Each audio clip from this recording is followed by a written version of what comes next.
The Australian Outback stretches endlessly, a land of sunbaked deserts, jagged ranges, and silent waterholes that seem to hold secrets older than any map can show. Here, the wind carries whispers of vanished travellers, unexplained lights flicker across remote plains, and shadows move where no one should tread.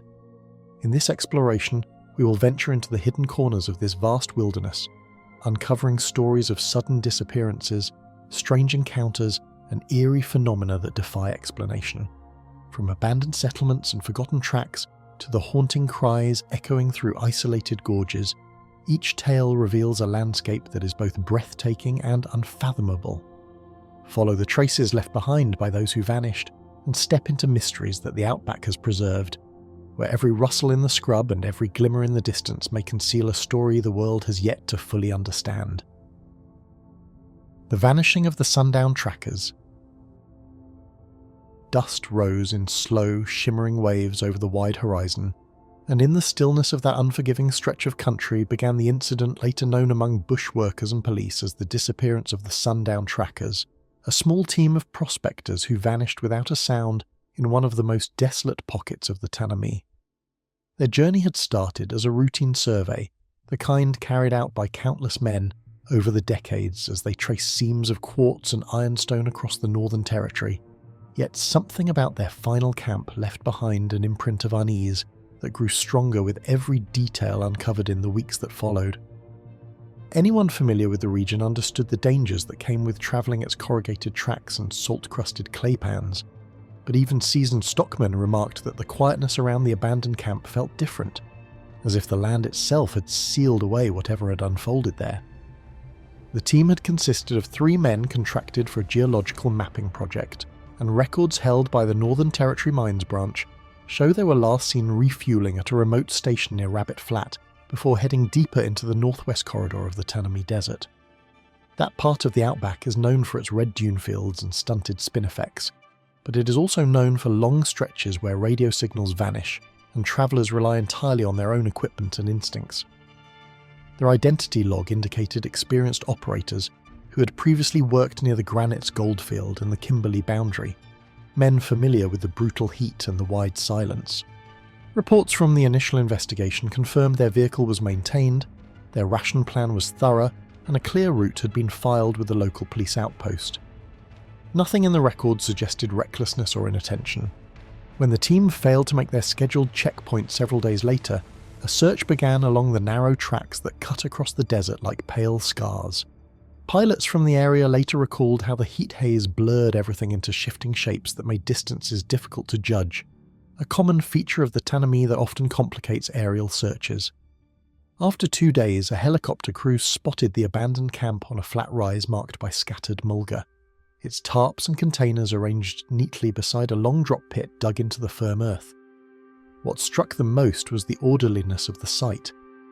There was no sign of panic, no overturned equipment, and no indication of a forced departure. The campfire had burned down to a tight circle of ash, and the billy tins were empty and cleaned. Everything suggested a routine evening followed by a quiet disappearance. Investigators found the team's notebooks sealed inside weatherproof bags, and their entries described geological samples taken from a line of outcrops several kilometres to the west. Their last written observation noted an odd tremor felt beneath the ground shortly before sunset, described as a faint vibration that lasted only a moment. Tremors are not unheard of in the Northern Territory, and can be linked to deep faults running beneath the desert, yet the notation stood out because the men took care to document it despite its minor nature. Beyond that entry, there were no further hints, only the precise measurements and sketches typical of their work. Search parties traced footprints radiating outward from the camp, though the patterns quickly fragmented in the crosswinds that sweep the Tanami after nightfall. Aboriginal trackers from a nearby community were brought in due to their unmatched ability to read subtle ground changes, and their observations added one of the more unsettling elements of the case. They noted that the tracks did not show signs of hurried movement, but rather appeared deliberate, as though the men had split up and walked towards separate points on the horizon. The trackers raised concerns about the strangeness of the pattern, mentioning that it was unusual for experienced bushworkers to wander apart without a clear reason. Their interpretation added another layer to the puzzle but did not lead searchers closer to an explanation. Equipment checks showed the men had left behind radios, food, water containers, and a satellite beacon, all positioned in a tidy cluster beneath a canvas sheet. The beacon's presence was particularly troubling because it was standard practice in the outback to carry it at all times when away from camp. Investigators later remarked that the team's behaviour defied every known survival guideline, yet there was no evidence of coercion or intrusion. Their vehicle, a sturdy four-wheel drive commonly used for mineral surveys, held a full tank and had no mechanical issues. A pair of binoculars lay on the front passenger seat, facing toward a line of distant hills. Local records mentioned several historical disappearances in the wider region, dating back to the 1930s, including drovers, prospectors, and isolated travellers who vanished along unmarked stock routes, though none matched the precision and tidiness of the sundown tracker's final sight. Senior officers noted these earlier incidents as contextual reference rather than direct comparison, but their inclusion contributed to the heavy atmosphere surrounding the case. The Tanami has always been an expanse of extremes, where temperatures soar during the day and drop sharply after sundown, and where the isolation can distort one's sense of direction, yet these natural hazards alone did not seem to fully account for 3 experienced men abandoning a secure camp at night. Inquiries extended to local stations, meteorological logs, and indigenous elders familiar with the spiritual significance of the region. Elders mentioned places where travellers traditionally avoided walking after dark due to the presence of wandering spirits tied to certain songlines, though they clarified these were cultural warnings rather than explanations for the disappearance. Still, the details contributed to a growing sense that the land itself held older stories that remained beyond the reach of forensic examination. Weeks after the disappearance, the case file grew thicker but not clearer. Search crews found no clothing caught on branches, no personal effects, and no disturbed earth that might indicate a struggle or accident. Waterholes within a 50-kilometre radius were inspected, and aerial sweeps extended beyond the initial grid, but nothing surfaced. Even the footprints near the camp, once carefully analysed, dissolved under new layers of wind-blown sand. And in the years that followed, occasional travellers reported hearing a faint metallic tapping on still nights near the rise where the camp once stood, a detail impossible to verify, yet repeated often enough to earn a quiet place in local lore. Station workers passing through the area spoke of a strange stillness that lingered around the site long after the camp had been cleared, a sensation described as if something unfinished remained among the low mulga and pale stones. Something in that stretch of desert called them into the dark, and whatever it was has never let their story rest. Ghost lights over the Nullarbor. Across the vast limestone plateau of the Nullarbor, the long-told accounts of the ghost lights emerge from a landscape so open that even the smallest glow can unsettle the night. Travellers crossing the treeless plain often speak of the stillness before anything appears, a strange hush that hangs over the bitumen as dusk deepens and the edges of the world blur into pale streaks of heat. The phenomenon itself has been whispered about for generations and is mentioned in scattered reports held in a variety of local archives, from early highway patrol notes to railway journals that chronicle long nights spent far from any town. Though the Nullarbor is known for its monotony and its brutal winds, it is the sudden presence of these unexplained lights that has given this part of the Australian outback a reputation for unsettling encounters. Early travellers who braved the straight inland roads reported seeing isolated sparks rising from the horizon, their movements recorded in diaries that described them with the same uneasy precision. These early accounts came from surveyors, mailmen, and camel train operators who crossed the plain long before the air highway was sealed, each describing lights that flickered above the flat ground in ways that did not match lantern signals or campfires. A few reports mention lights drifting at a slow, deliberate pace before disappearing behind the low ridges near the Bunda Cliffs, while others describe glowing orbs balancing just above the ground, as if following some invisible track. The language changes from one witness to another, yet the uncertainty in their descriptions remains constant, suggesting a phenomenon that resisted categorization even then. Heat rising from the Nullarbor plain often distorts distance and depth, yet even seasoned meteorological observers noted that these lights appeared far too structured to be dismissed as ordinary mirages.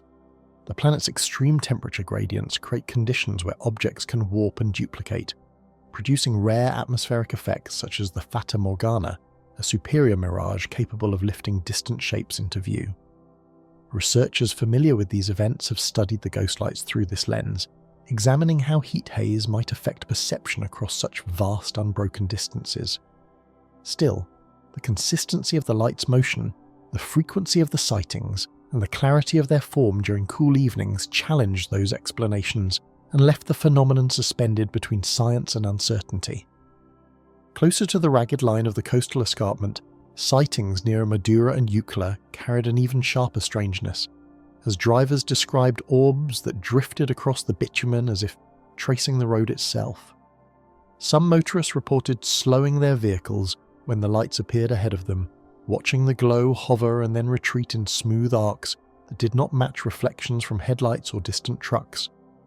Others claimed the lights moved parallel to the highway before rising swiftly into the air, vanishing into the dark without leaving a trail. Police officers stationed along that stretch of road in the 1970s filed several reports describing similar occurrences, noting that the lights showed no clear source, no defined structure, and no predictable behaviour. Local Aboriginal custodians spoke of certain stretches of the plain where unusual lights had been part of older stories, their presence acknowledged but never explained within the rhythms of the land. These accounts were not presented as warnings but as observations passed through generations, tied to the wide horizons and the deep stillness that shaped the region's cultural understanding. While these stories varied between communities, they shared a recognition that the Nullarbor held places where lights wandered without cause, drifting across saltbush and open flats long before modern travellers encountered them. The stories did not attempt to define the lights. Rather, they accepted them as elements belonging to the landscape, part of an older world that did not require explanation. More recent encounters preserved in police logs and roadside journals show that the phenomenon persisted long after the highways were sealed, appearing to truck drivers who knew the terrain as well as their own engines. Several logs from long-haul operators in the 1990s described lights pacing their vehicles, sometimes keeping speed for minutes before dropping away behind the trailers. A few noted that the glow would shift in colour, moving from a soft white to a faint amber as it drifted across the far edges of their mirrors. These accounts came from drivers accustomed to the disorienting nature of long-distance travel, men familiar with fatigue and reflection, which made the clarity of their descriptions all the more difficult to dismiss. Attempts by researchers to categorise the lights often led them into the Nullarbor's deep karst systems, where collapsed caves and hidden blowholes added another layer of complexity to an already elusive phenomenon. The Nullarbor's limestone expanse contains one of the largest cave networks in the world, with underground cavities that channel wind in unexpected ways, sometimes producing pressure shifts capable of stirring dust or reflecting distant light sources. Studies into the region's mineral compositions also considered whether natural gases or electrical discharges might play a role, though no pattern emerged that could link such events consistently to the sightings. Each investigation provided details that added to the richness of the story, but failed to settle the question of what the lights truly were. Those who make the long drive across the plain often describe a silence so total that unexpected movement along the horizon becomes startling, especially when the glow behaves with unnerving deliberation. The Nullabor's vastness can reduce even large vehicles to small motions against a static background, creating an environment where any shift in light stands out sharply. Drivers have spoken of moments when the plain feels too still, too empty, as though waiting for something to cross the field of view. In those stretches, the sudden appearance of a floating orb becomes more than a simple curiosity. It becomes a reminder that the Outback's emptiness is not as empty as it seems. One of the most frequently cited incidents came from a railway worker stationed near the old Trans-Australian line, who noted a hovering light that held its shape even as the wind surged across the flats. His log entry described the light approaching from the south, pausing at a height roughly equal to the engine cab, before gliding away at a steady pace. He noted the absence of sound, the lack of shadows, and the way the glow seemed to maintain its intensity regardless of distance. His account, reviewed later by transport officials, was filed as unexplained and left without an official amendment. It remains one of the clearest descriptions of the phenomenon in a professional record. The ghost lights of the Nullarbor continue to challenge those who cross the plain, slipping between explanation and enigma as easily as they shift across the horizon. The crocodile man of the Kimberley. Eyewitnesses have described a figure rising from the water, part human, part crocodile, haunting the rivers and creeks of the Kimberley for generations. The creature is said to move with a strange combination of fluidity and deliberate posture, emerging briefly from mangrove shadows or shallow tidal flats before slipping silently back into the murky depths. For decades, station workers, pearl divers, and occasional tourists have reported fleeting glimpses, each account adding to a tapestry of uncertainty that stretches across rivers such as the Fitzroy, King, and Ord.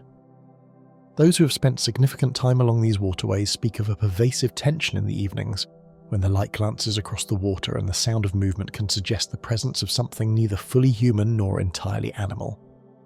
Local indigenous communities speak of ancestral beings connected to crocodiles and waterways, cautioning that certain shapes seen in the river are not always ordinary creatures.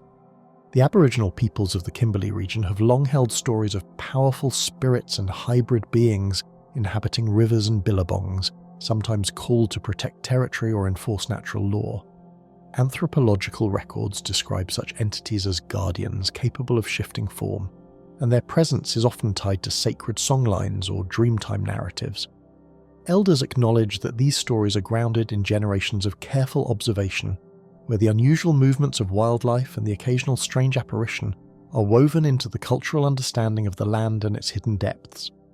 Diaries from 19th and early 20th century pastoralists contain reports of upright silhouettes moving along riverbanks, noted with both fascination and unease, but left unexplained. Cattle drovers and early survey teams occasionally described glimpses of what they interpreted as enormous figures standing or walking along the water's edge, often vanishing before they could be closely observed. These entries, preserved in regional archives and station records, repeatedly mention a combination of reptilian and humanoid traits: broad shoulders, elongated limbs, and scaly textures glinting in the sunlight.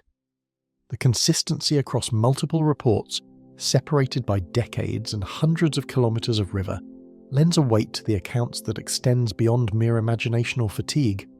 Saltwater crocodiles, the largest reptiles on Earth, patrol the Kimberley's rivers and tidal zones, their stealth and power providing the backdrop for encounters that blur the line between myth and reality.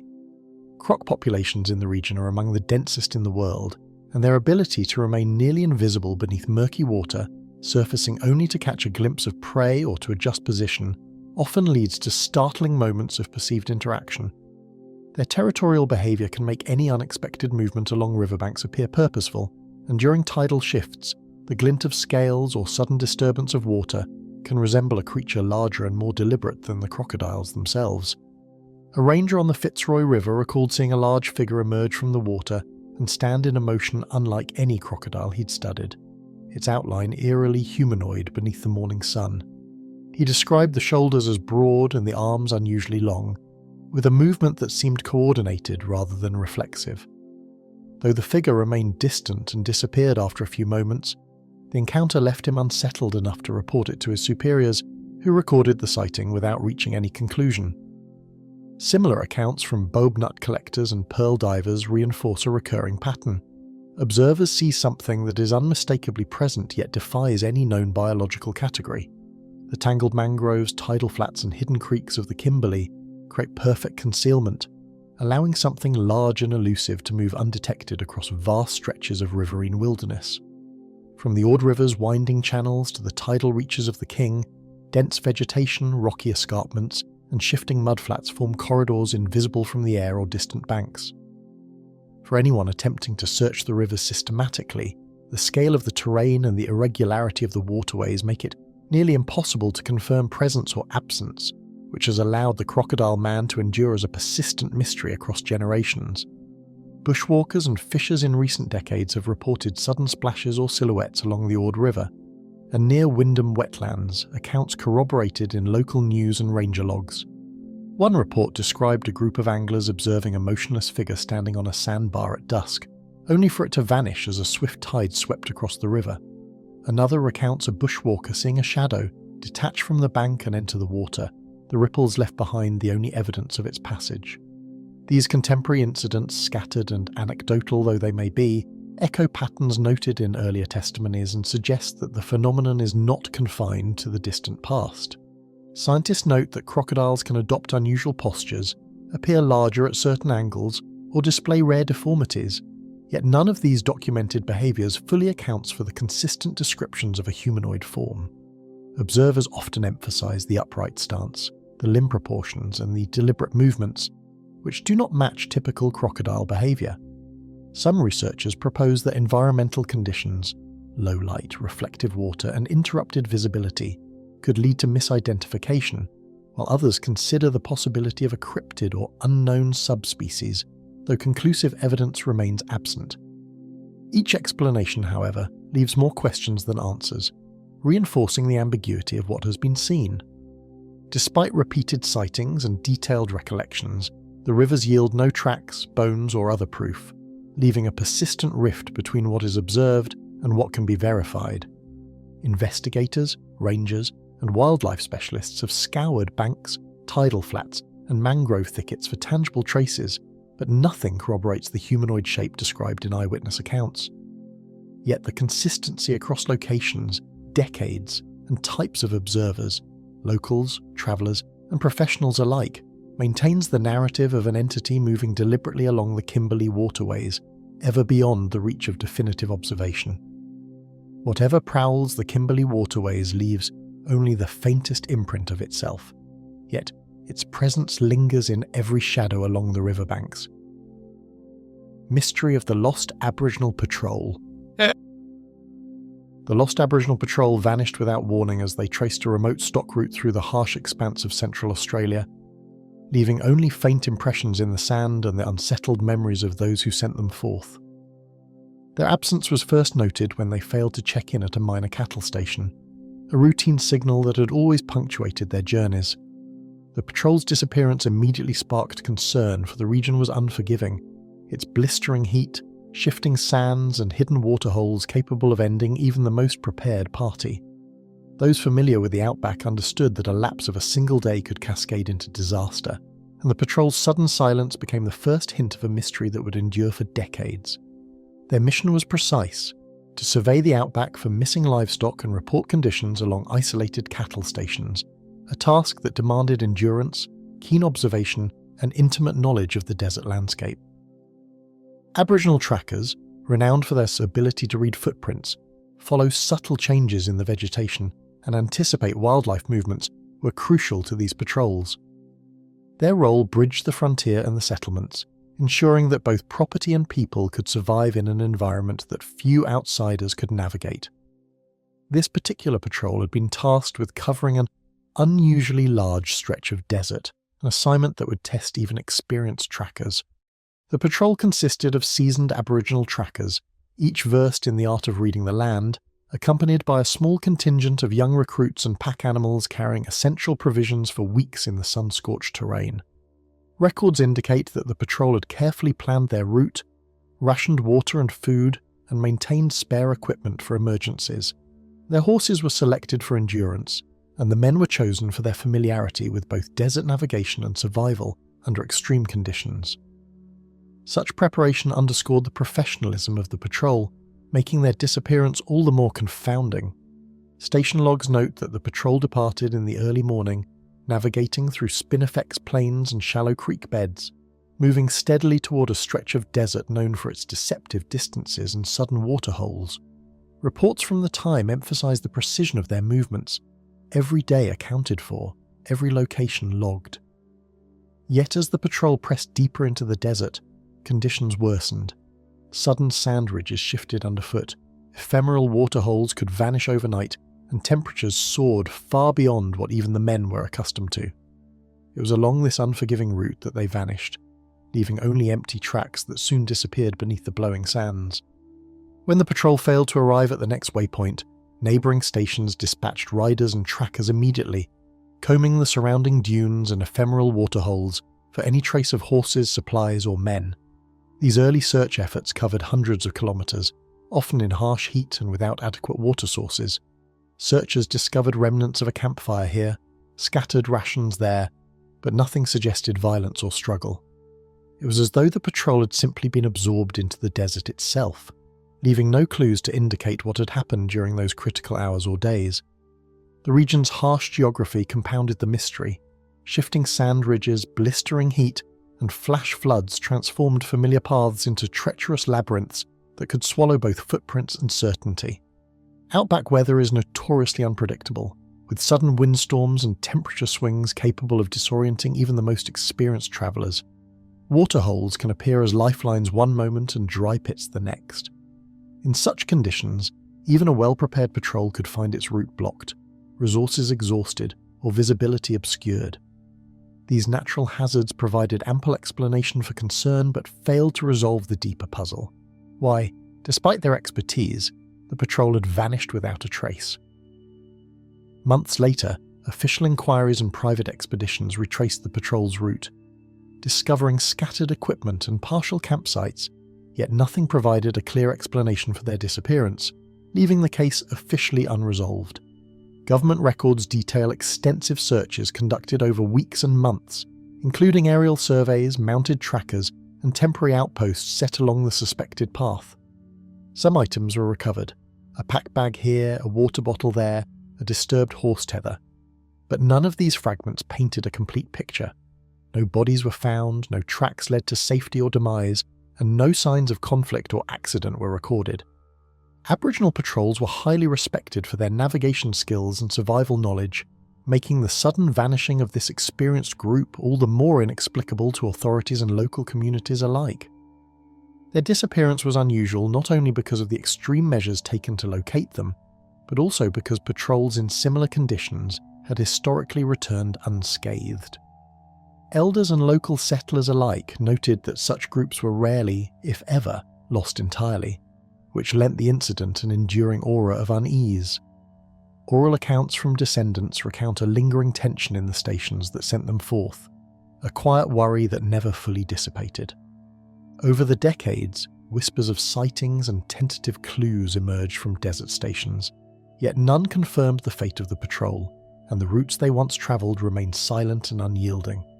Some claim to have seen figures moving at dawn along distant dunes, or to have found temporary shelters recently abandoned, but no evidence linked these to the lost men. Maps of the patrol's path now include annotations of speculation and impossibility, reminding any traveller that while the desert is mapped, it is never fully known. The mystery persists, an unresolved riddle written into the very sands the patrol once traversed. The desert keeps its secrets well, and the fate of the lost Aboriginal patrol remains a question no map or record has ever answered. The Phantom Station at Andamuka.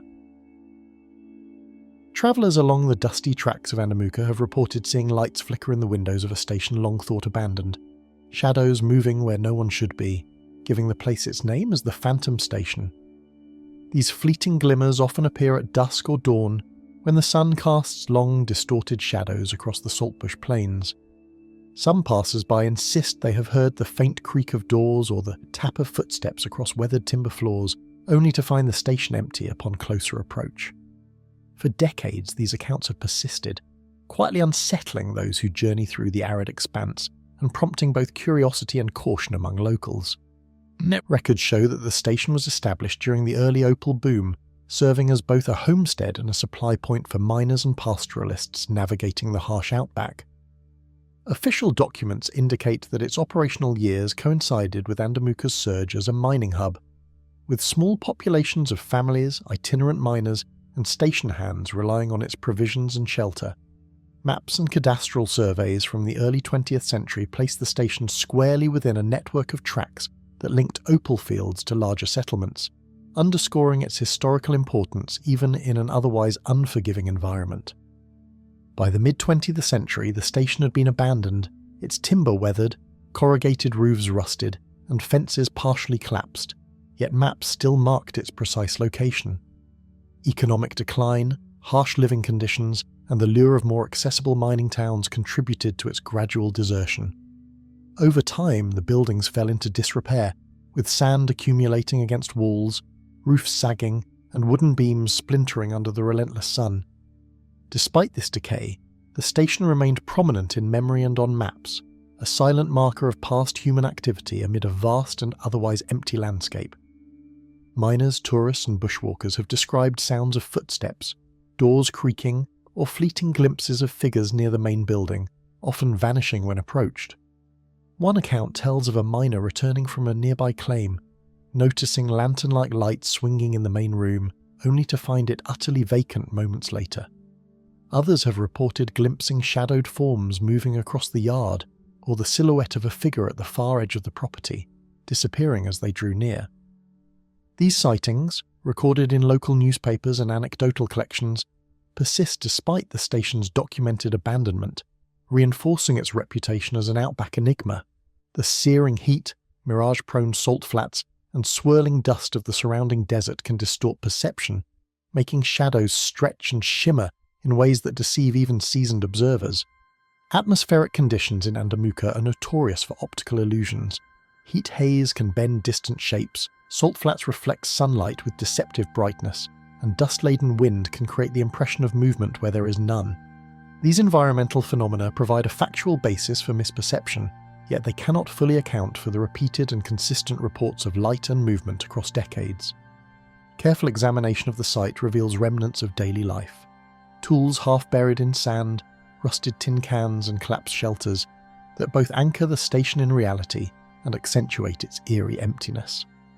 Archaeological surveys confirm the presence of these artifacts, which corroborate the station's operational past while highlighting its long abandonment. The contrast between tangible remnants and the ephemeral sightings amplifies the sense of mystery, suggesting that the station occupies a threshold between documented history and perceptual anomaly.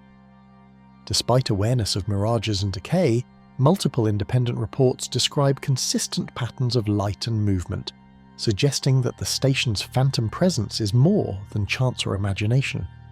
Observers often note the same window frames illuminated at night, the same shadows shifting across the veranda, and even sounds that correspond with the movements of long-gone occupants.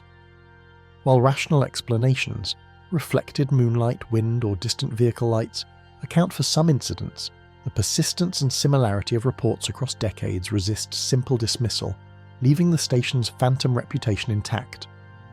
Local lore and folklore often imbue abandoned stations with a life of their own, reflecting a human tendency to project stories and meaning onto isolated places in the unforgiving outback. Residents of Andamuka recount tales of former miners and station hands who swore the property remained alive in some intangible sense, with a presence that could be felt rather than seen. Anthropologists note that communities living in extreme or isolated environments frequently develop narratives around abandoned structures, blending memory, cautionary tales, and the natural unpredictability of the landscape into enduring legends. Decades after its abandonment, the Phantom Station continues to draw explorers and storytellers, standing as a place where history, perception, and legend intersect without resolution. Modern travellers still report the flicker of lights, fleeting shadows, and the inexplicable feeling of being watched, even when approaching in broad daylight.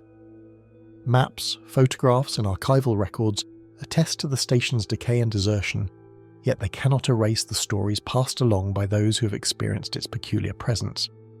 In this way, the station endures as both a historical artifact and a locus of enduring mystery. Even in the brightest daylight, the Phantom Station at Andamuka seems to watch silently, a reminder that some outback mysteries resist explanation no matter how closely they are studied. The disappearance of Flight 182.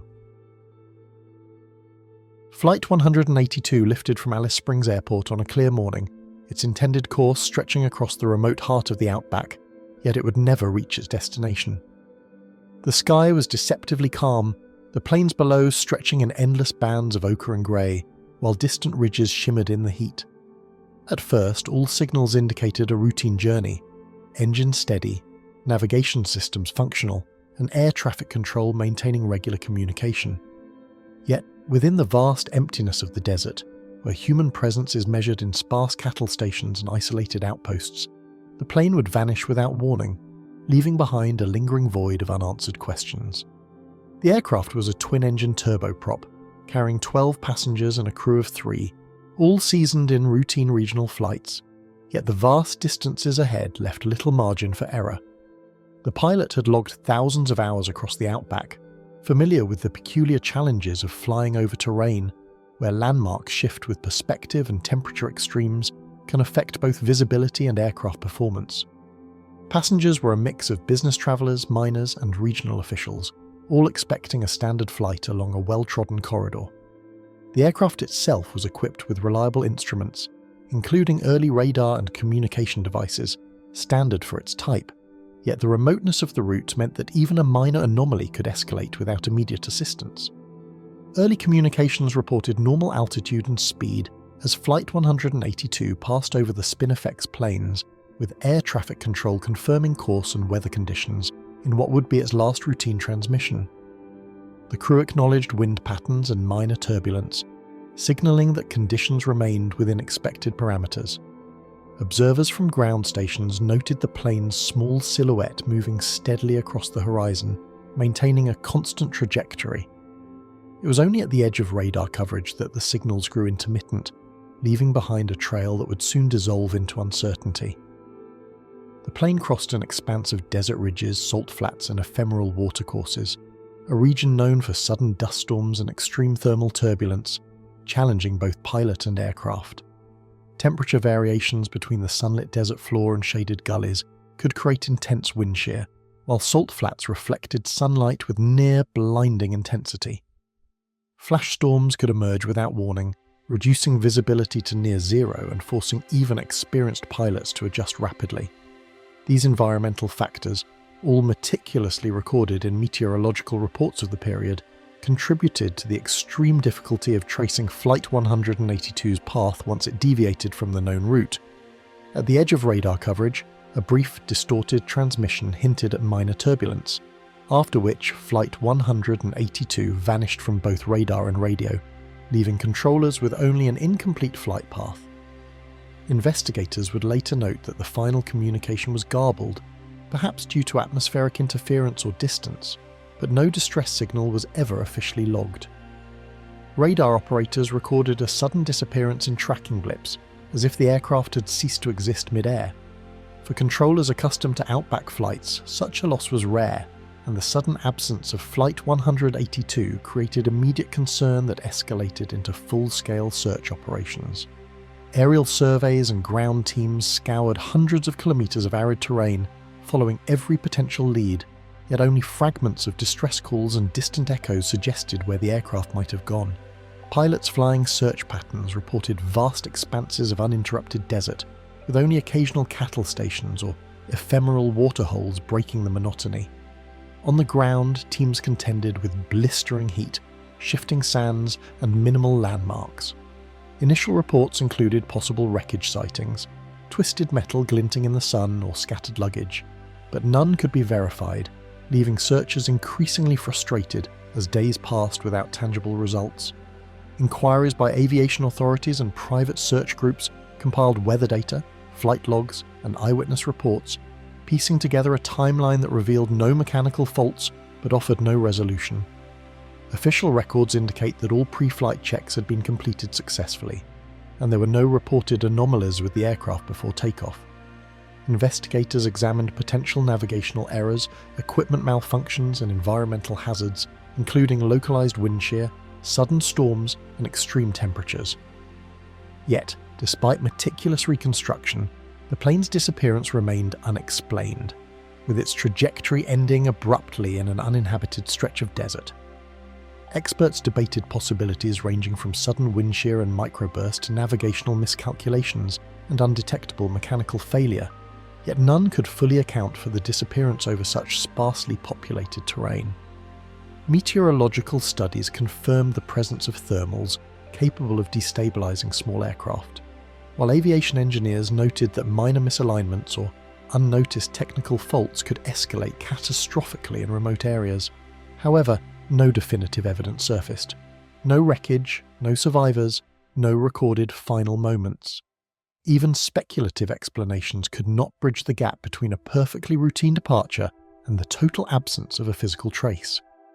Even decades later, Flight 182's disappearance remains a cautionary tale of the Outback's vastness, its capacity to swallow certainty, and the fragile line between flight and vanishing, Memorials and archival reports preserve the names of those on board, yet the landscape itself offers no answers. Pilots flying similar routes today recall the incident as a stark reminder of the remoteness, unpredictability and sheer scale of the Australian interior. The Outback retains its dominance, reminding all who traverse it that preparation, skill and technology are still at the mercy of an environment that respects neither intention nor plan. Into the vast expanse of the Outback, Flight 182 disappeared, leaving only unanswered questions and a trail no search has ever been able to follow. Witchcraft on the Barkly Tableland. Reports from Barkly Tableland stations described sudden livestock deaths and unexplained fevers that left settlers whispering of witchcraft, even as they recorded the incidents in careful logbooks. Herds of cattle and flocks of sheep would collapse overnight, with no apparent signs of injury or disease, while station hands fell ill in ways that puzzled doctors and veterinarians alike. The sheer isolation of the tableland amplified the fear. Vast stretches of grassland, punctuated only by waterholes and sparse homesteads, provided a backdrop for events that seemed both random and deliberate, an almost conspiratorial pattern in a land that demanded vigilance for survival.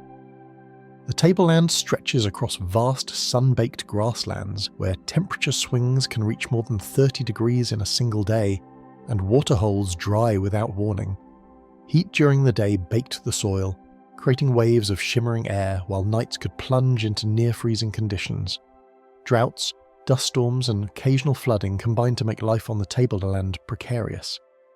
Even the most experienced stockmen knew that environmental pressures could induce illness, exhaustion, or death in both humans and animals, yet these natural explanations rarely satisfied those witnessing the sudden, repeated occurrences. Diaries from early 20th century station hands note cattle collapsing overnight, sudden illnesses among workers, and unexplained patterns that defied normal understanding. One entry from 1924 recorded a string of sheep found dead along a watercourse, while the accompanying station owner noted a strange, oppressive feeling across the property. Similar reports appear in regional newspapers, describing fever outbreaks among station employees and unexpected deaths in herds that could not be linked to drought or known disease. These documented events, preserved in local archives, provide a factual framework around which the mystery of the so-called witchcraft took shape.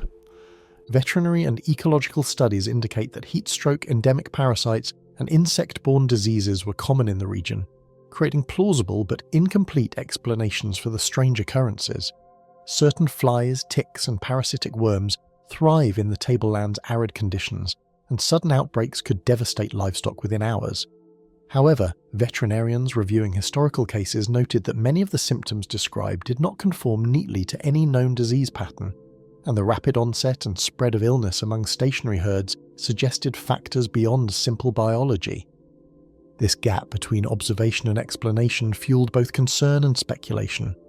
Historical records indicate that outbreaks of redback spider infestations and locust swarms periodically swept across the Barkly tableland, leaving livestock stressed and susceptible to illness. The sudden appearance of these creatures was documented in station logs and agricultural reports, often coinciding with periods of high heat and drought. Farmers noted that even minor spider bites could agitate livestock, while the noise and movement of dense locust swarms disrupted grazing patterns and caused extreme stress. Combined with the scarcity of water and nutrient-poor pasture during dry seasons, these biological pressures created conditions that could amplify both animal mortality and human anxiety, lending a tangible, observable element to the otherwise inexplicable events recorded by settlers. Settlers described shadows moving oddly across the plains, animals behaving erratically, and a persistent sense of unease that seemed to follow the affected areas.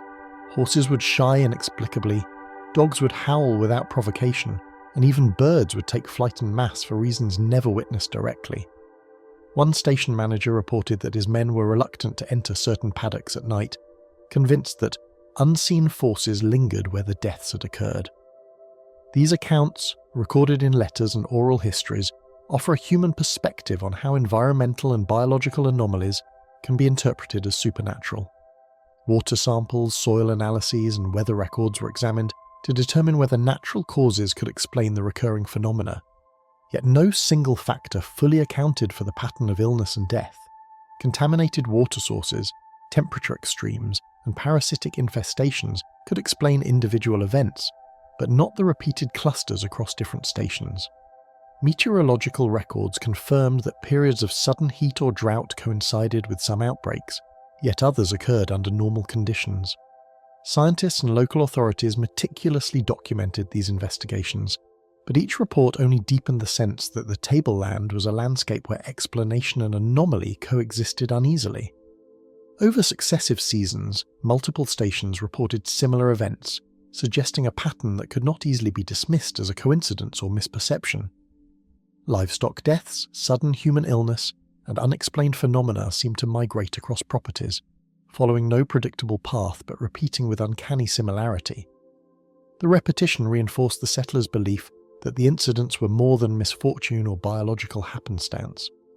Regional newspapers chronicled the events with a mixture of alarm and skepticism, noting that while natural causes were suspected, fear of witchcraft or curses was widespread among those living closest to the land. Isolation and relentless environmental pressure heightened fear among station residents, influencing how they interpreted unusual animal behaviour and human ailments. With communication limited and neighbouring stations often hours or days away, settlers relied on observation and collective memory to assess risk. When repeated anomalies occurred in areas already associated with previous incidents, the line between superstition and observation blurred. Psychological stress, exhaustion, and environmental hazards created conditions in which even minor oddities took on amplified significance, perpetuating the sense that something unseen, intentional, or mystical might be at work. Even with scientific data and repeated observation, the exact causes behind the Berkeley Tableland incidents remain unresolved, a puzzle shaped by nature, circumstance, and human perception. Historians and ecologists acknowledge the complex interplay of heat, disease, isolation, and animal behaviour, but no single explanation can account for all reports. Oral histories and archival records preserve the tension between empirical study and the lived experience of settlers confronting a harsh and enigmatic landscape. The Outback's harsh extremes continue to reveal patterns that defy simple reasoning, leaving the Berkeley Tableland's strange events as a mystery that persists between observation and imagination. The Singing Sand Dunes. Across the heart of the desert, vast ridges of sand rise and fall like frozen waves, their surfaces shifting silently until the right alignment of wind and slope sets them humming in a sound both low and impossible to locate. For centuries, these dunes have stretched across the Simpson Desert and Sturt Stony Desert, sculpted by relentless winds into ridges that climb hundreds of meters above the plains. The sound, described by those who have heard it, can be a deep, resonant boom, a droning hum, or a high-pitched whistle carried for kilometers, so precise and unearthly that early observers often question whether it was of natural origin. These dunes stretch for hundreds of kilometers, sculpted over millennia by wind patterns and the interplay of sparse vegetation, each ridge a potential instrument waiting to resonate. During the heat of the day, the sun bakes the surface grains, creating static charges that contribute to friction, while nighttime temperatures drop sharply, hardening the surface and amplifying vibrations. The desert is not silent. Subtle shifts of sand, the passage of wildlife, or the movement of the wind can awaken the dune's voice, transforming an empty, sunburnt landscape into an auditory phenomenon that defies expectation. Among the most famous singing dunes in Australia are those near Lancelin and Big Red in the Simpson Desert, each with its own peculiar voice that has been measured and recorded by scientists and adventurers alike. Big Red, a towering dune over 40 meters high, produces a deep, resonant boom when sand avalanches down its slopes, an effect amplified by the dryness of the desert air. Lancelin's dunes, closer to the coast, often emit a higher-pitched humming influenced by finer sand grains and occasional moisture from the nearby Indian Ocean breezes. Researchers have used microphones and vibration sensors to capture these sounds, confirming that the pitch, volume and rhythm vary depending on slope angle, sand grain size, and the velocity of the sliding sand. The dune's distinct voices have even been used in scientific studies comparing granular acoustics across deserts worldwide, making Australia a unique laboratory for these mysterious natural concerts.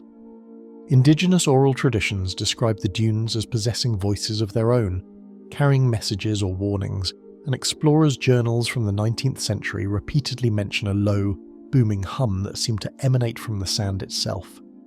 One diary from 1878 recounts a surveying party camping near a long dune ridge, noting a continual deep rumble rising and falling without pattern, as if the earth itself were breathing. Aboriginal guides sometimes regarded the sound as the land speaking, teaching travellers respect for the desert and caution when crossing particular stretches, while early settlers approached it with a mixture of awe and unease. Researchers have since found that the dunes' singing is a measurable acoustic phenomenon, caused by the friction of grains sliding over one another under precise conditions. Specific grain sizes, dryness levels, and the steepness of the slope combine to generate vibrations in the audible range. Experiments have measured frequencies from around 70 Hz to over 105 Hz, and sound levels can reach up to 105 decibels, loud enough to be heard over long distances. Even so, the conditions required are delicate, meaning the dunes may remain silent for weeks and then awaken unexpectedly, preserving the sense of mystery. In 1895, an expedition crossing the Simpson Desert recorded nights filled with deep, rhythmic vibrations, leaving their journals filled with astonishment and careful speculation about the source. They noted that the sound seemed to vary depending on the size and movement of sand avalanches, that small slides produced soft hums, and larger collapses produced booming tones that resonated like distant drums. Similar accounts appear throughout the early 20th century, with travellers and surveyors describing sudden singing during evening walks across dunes, often accompanied by a disorienting echo that seemed to move with the observer. The singing is inconsistent, dependent on precise environmental triggers. Humidity, slope, and the weight of moving sand all influence when and how the dunes produce their remarkable tones.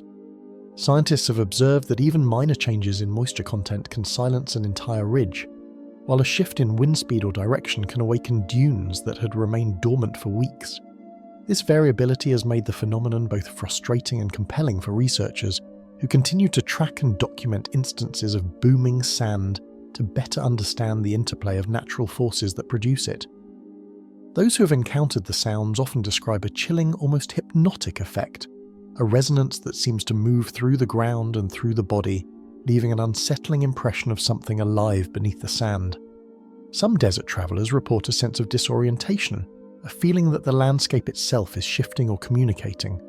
Even experienced scientists note that, while they can measure the vibrations, standing among the dunes as they sing creates an inexplicable emotional response, a mixture of awe, fear, and vertigo that no instrument can quantify.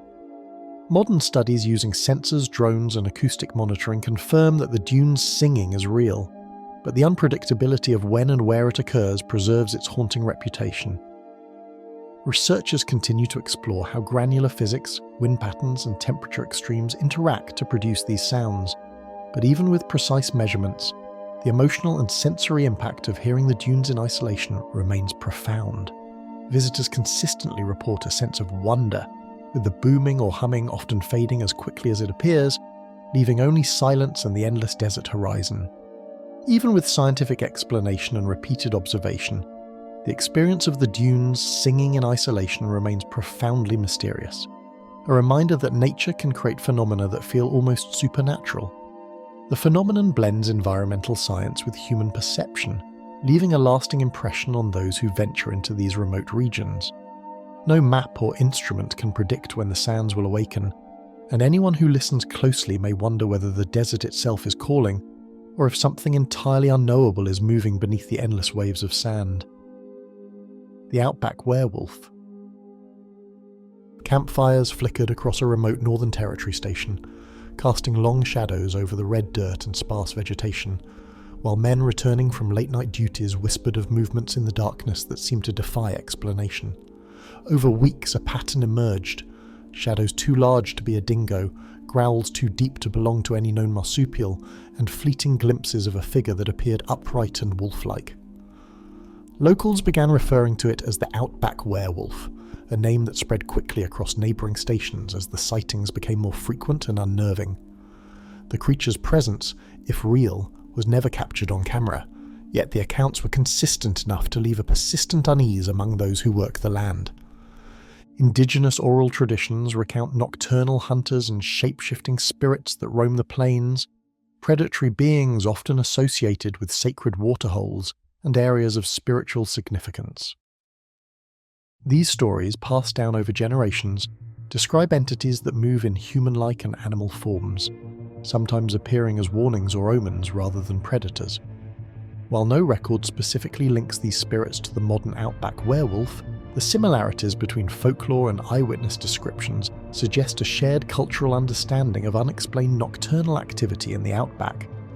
Settler journals from the 1880s and early 20th century document similar phenomena, often in the context of livestock mysteriously missing or mutilated. One drover's diary recounts discovering sheep scattered across a gully with deep claw marks nearby, while shadows flitted beyond the reach of his lantern. Police reports occasionally note livestock killings with no trace of known predators, and strange tracks too large to be attributed to dingoes. In these accounts, fear and superstition mingle with careful observation, illustrating how isolation and exposure to harsh landscapes can amplify the mysterious. The outback's ecology provides some clues, though it cannot fully account for the sightings. Dingoes, wild dogs and feral pigs are common in these regions, and large kangaroos or wallabies can appear unnaturally humanoid in low light. Saltbush plains and sparse scrub create shadows that shift deceptively with moonlight, and the vast silence of the desert amplifies even small noises.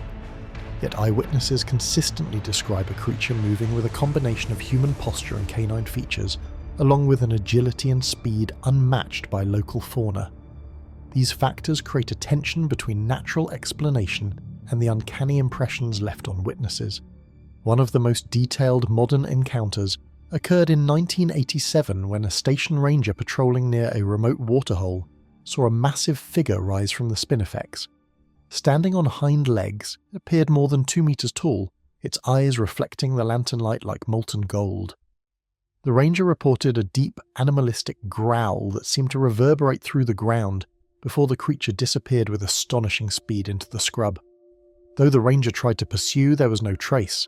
No tracks beyond faint, indeterminate impressions in the soft sand, and no signs of disturbance to the surrounding area. The account was corroborated by a nearby drover who later noted unusual claw marks on a gatepost, deep enough to bend timber, yet impossible to assign to any known animal. Analysis of decades of reports reveals striking patterns. Sightings are most frequent at dawn or dusk, often near waterholes, creek beds, or open plains where visibility is high but cover is limited. Witnesses consistently describe upright posture, exceptional speed, and a howl that seems part animal, part human. Livestock depredation often coincides with these sightings, though the precise cause remains undetermined. Even skeptics note that the regularity of these details across regions and time frames suggests either a remarkably consistent misidentification of local fauna or the presence of something unknown. In some of the most remote stations, drovers and rangers took meticulous notes, setting out traps and motion-sensitive lanterns in hopes of capturing evidence of the creature's presence. Although no direct capture ever succeeded, these efforts occasionally yielded intriguing anomalies. Enormous paw-like tracks that vanished into the spinifex, tufts of coarse dark hair tangled in fences, and overturned water troughs that could not be explained by known animals.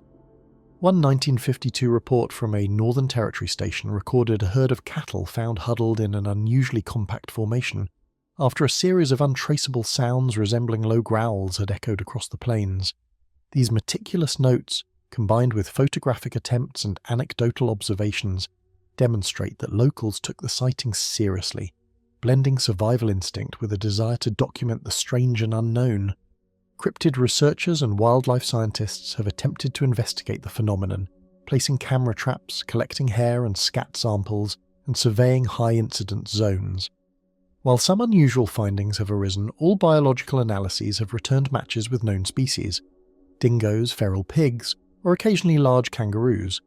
No genetic evidence, skeletal remains, or clear photographic documentation have substantiated the existence of a creature matching the eyewitness descriptions.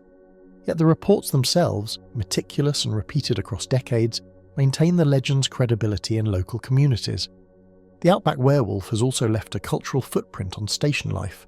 Workers schedule night patrols, reinforce fences, and maintain lanterns at waterholes. Whispered stories at campfires recount strange howls and movements, blending practical caution with fear and fascination. These behaviours illustrate how a cryptid legend can shape daily life in remote areas, influencing human routines, communal storytelling, and even the psychological perception of otherwise ordinary nocturnal sounds. In spite of the ongoing search for evidence and the prevalence of natural explanations, the Outback werewolf persists as a riddle. Observers continue to describe the same tall, bipedal figure with glowing eyes, often heard before it is seen. Tracks and physical clues remain inconsistent, yet the repeated convergence of independent accounts across decades keeps the mystery alive. The tension lies in the intersection of human perception, isolation, and the possibility of unknown wildlife. In the vast silent stretches of the outback night, something may still move just beyond the lantern's glow, leaving a sense that not all that prowls among the scrub is meant to be understood. The Cursed Well at Udnadatta. Railway surveyors paused at the edge of the well, notebooks in hand, exchanging uneasy glances over tales of travellers who had vanished or fallen victim to sudden misfortune near this cursed waterhole. The cracked red earth stretched endlessly in all directions, shimmering under the harsh sun, while the well's shadow fell like a dark stain on the surrounding plain. Locals whispered of explorers who had approached carelessly, of livestock disappearing, sudden injuries that seemed impossible to explain. The well's reputation had grown over decades, each story adding weight to its sinister aura, until it became a landmark feared by those navigating the remote Udnadatta track. Elders of the region long warned outsiders about certain wells and waterholes, describing hidden dangers and lessons of caution passed down for generations. These warnings were often practical, as much as they were spiritual. Desert wells could collapse, water could become tainted, and sudden heat or fatigue could prove fatal. Travellers who respected these admonitions fared better than those who ignored them. Yet even the most cautious sometimes found themselves ensnared in the desert's unforgiving embrace. Aboriginal oral histories spoke not of curses, but of places where the land's natural hazards demanded attention and respect, and where those who ventured without knowledge risked serious harm. Station journals from the late 1800s recount sudden injuries, livestock losses, and moments when explorers found themselves disoriented in the searing heat around the well. One entry described a drover returning to find his team scattered across the plain, the cattle frightened and unaccounted for, while the men reported hearing voices or sounds that seemed to come from the well itself.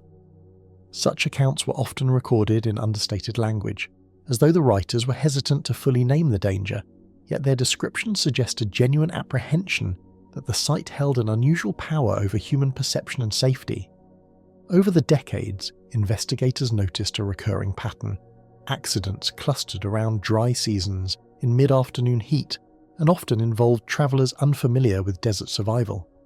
Heat stroke, sudden exhaustion and dehydration combined with the deceptive flatness of the landscape to create moments of real peril. Yet in many cases the accidents seemed to carry a psychological weight.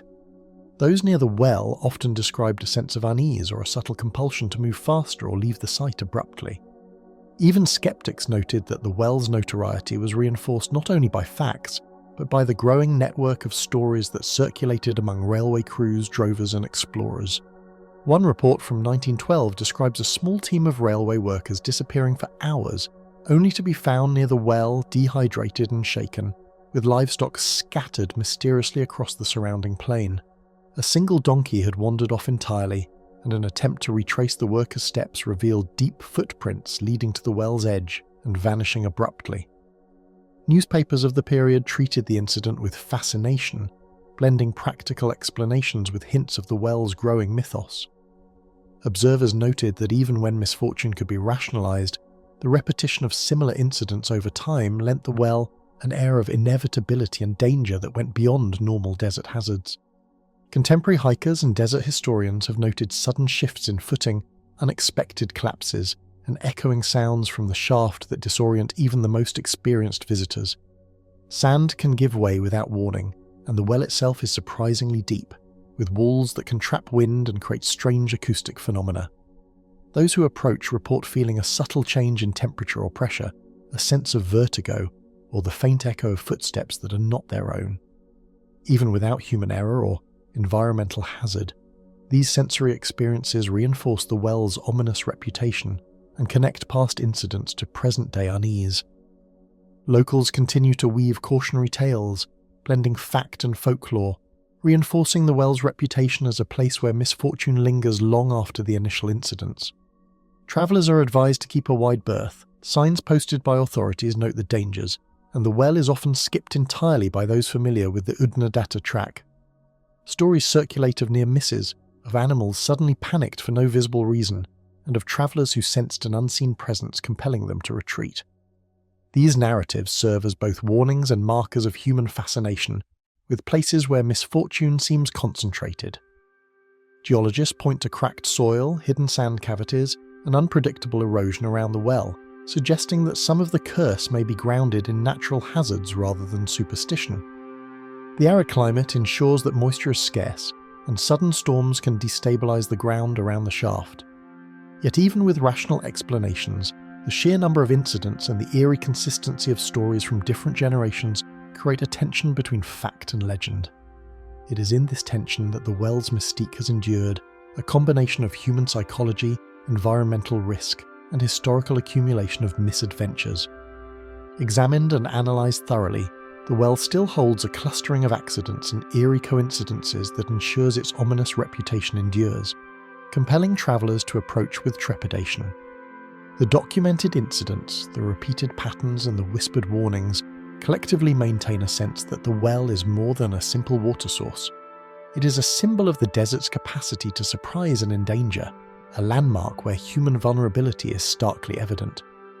Even today, the well remains a silent sentinel of the desert, its shadowed depths a reminder that some dangers are measured not only by what we see, but by what has been whispered across generations. The disappearing roadhouse. In the early decades of outback expansion, roadhouses were lifelines, spaced at intervals to provide food, water, and shelter to weary travellers and mail carriers navigating the harsh interior.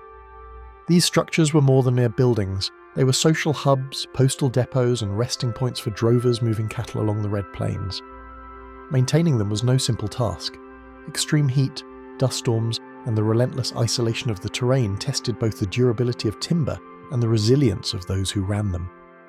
Over time, these outposts became woven into the practical and cultural fabric of the interior, a symbol of survival and human ingenuity amidst a hostile environment.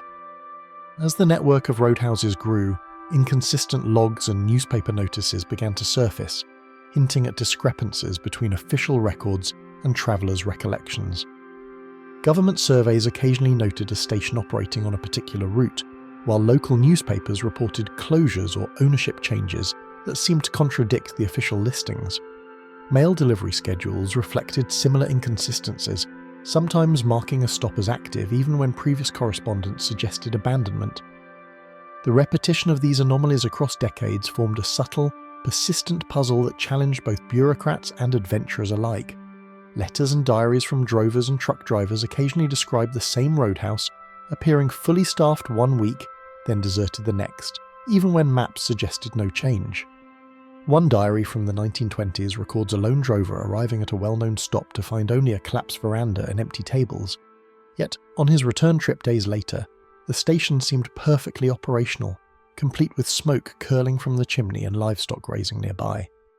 Observers consistently noted that these inconsistencies did not always coincide with changes in weather or accessibility, deepening the sense that something beyond ordinary logistics was at play. Railway inspectors and postal supervisors attempted to reconcile these reports with site visits, often finding temporary structures or abandoned facilities that did not match prior descriptions. Their reports described makeshift shacks erected for seasonal workers, supplies stacked in different locations, and half-rebuilt corrals that could give the impression of a disappearing or shifting building. Yet even with these practical explanations, multiple accounts sometimes conflicted with one another, suggesting that the roadhouse's presence, or absence, was not always as straightforward as it seemed. A 1935 account recounts a small postal convoy arriving to find the roadhouse missing, only to encounter it operating normally on the return trip, its occupants puzzled by the travellers' claims. Contemporary newspapers treated the story with a mixture of amusement and intrigue, noting the remote setting and the challenges of accurate reporting. Yet when similar events occurred years later, the pattern suggested more than coincidence. The repetition of these reports across decades lent the roadhouse a peculiar reputation, and it became a source of whispered discussion among those who routinely travelled the Udnadatta track. Archival photographs and early survey maps reveal subtle changes in the landscape surrounding the roadhouse, showing how shifting dunes, flood patterns, and even temporary cattle pens may have altered the building's apparent location over time. These visual records suggest that what travellers perceived as a vanished or moved roadhouse may have been influenced by genuine environmental transformations. Seasonal floods sometimes submerged the low-lying approaches, making the structure unreachable or partially concealed, while the placement of windbreaks, outbuildings, or stockyards could drastically change the line of sight from the main track. Surveyors' notations from the 1920s and 1930s describe temporary detours, alternative approaches, and small-scale reconstructions that were rarely communicated to the broader public.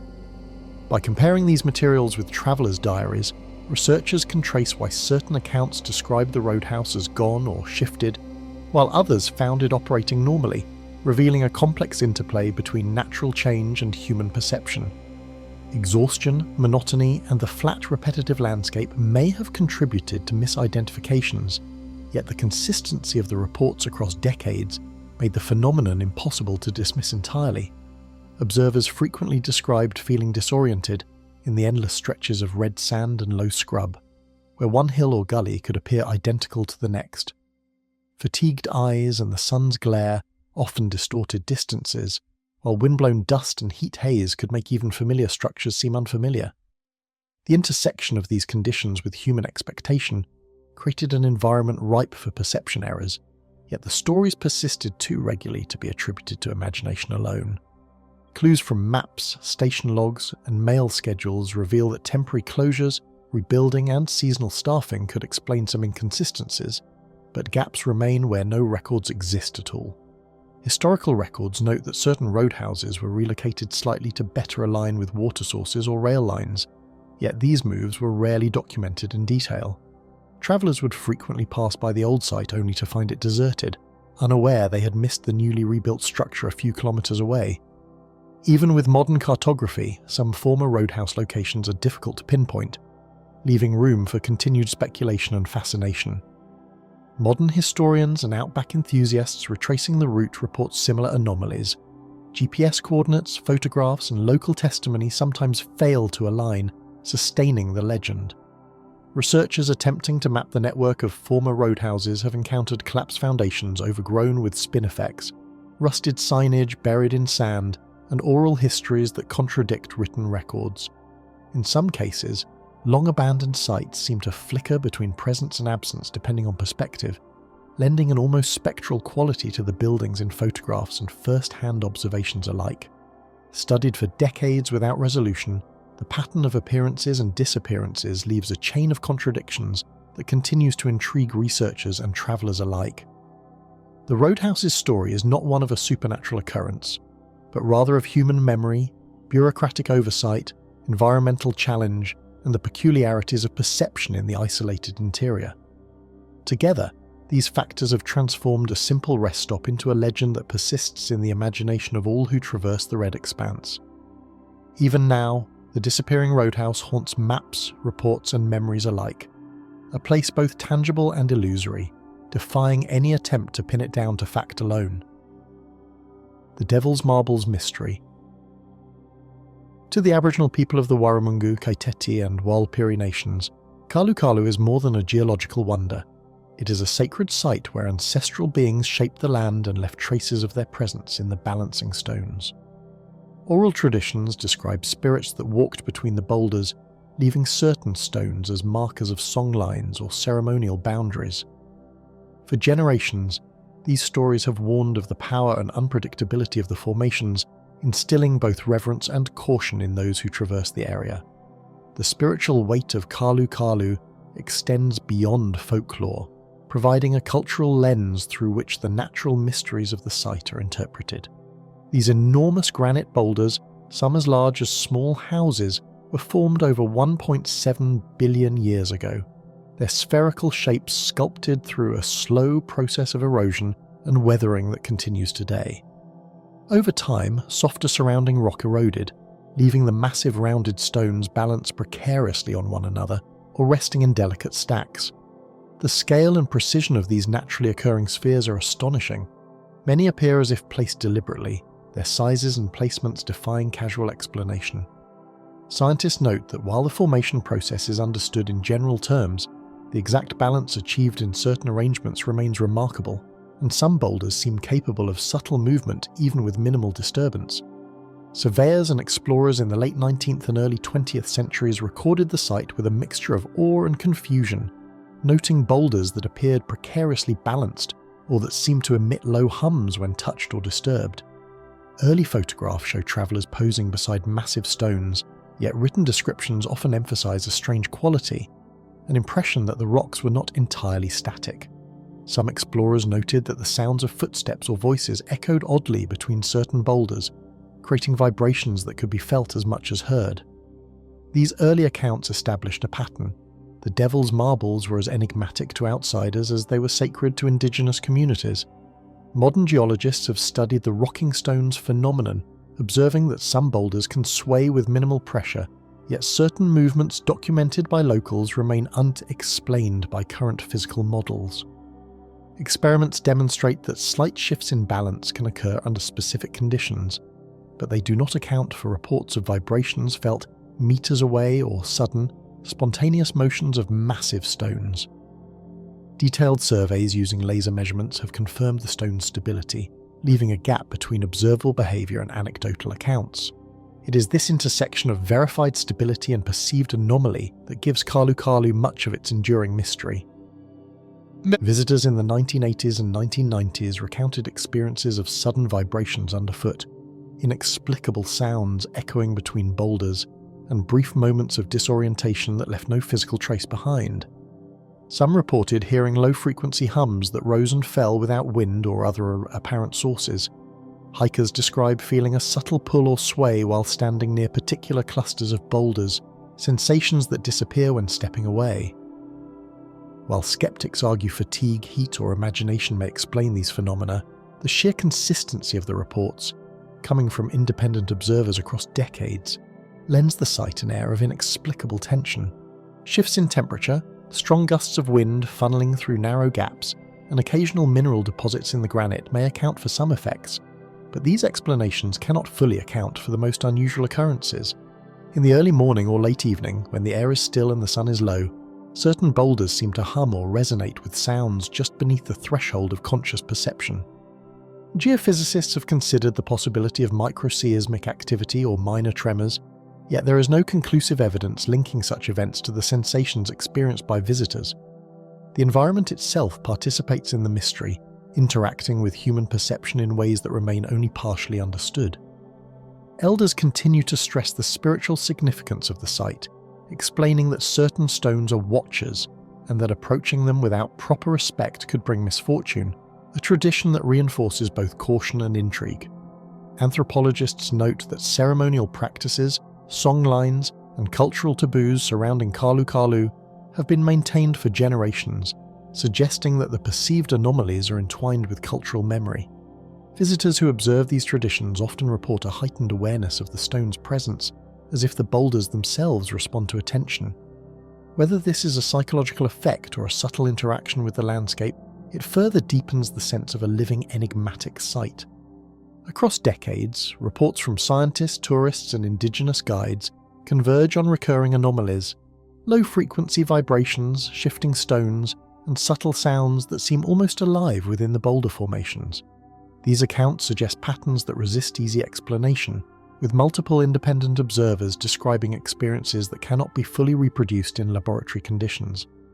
Whether interpreted as natural resonance, cultural projection, or genuine unexplained phenomena, the repetition of these experiences ensures that the Devil's Marbles remain a focal point of intrigue and study.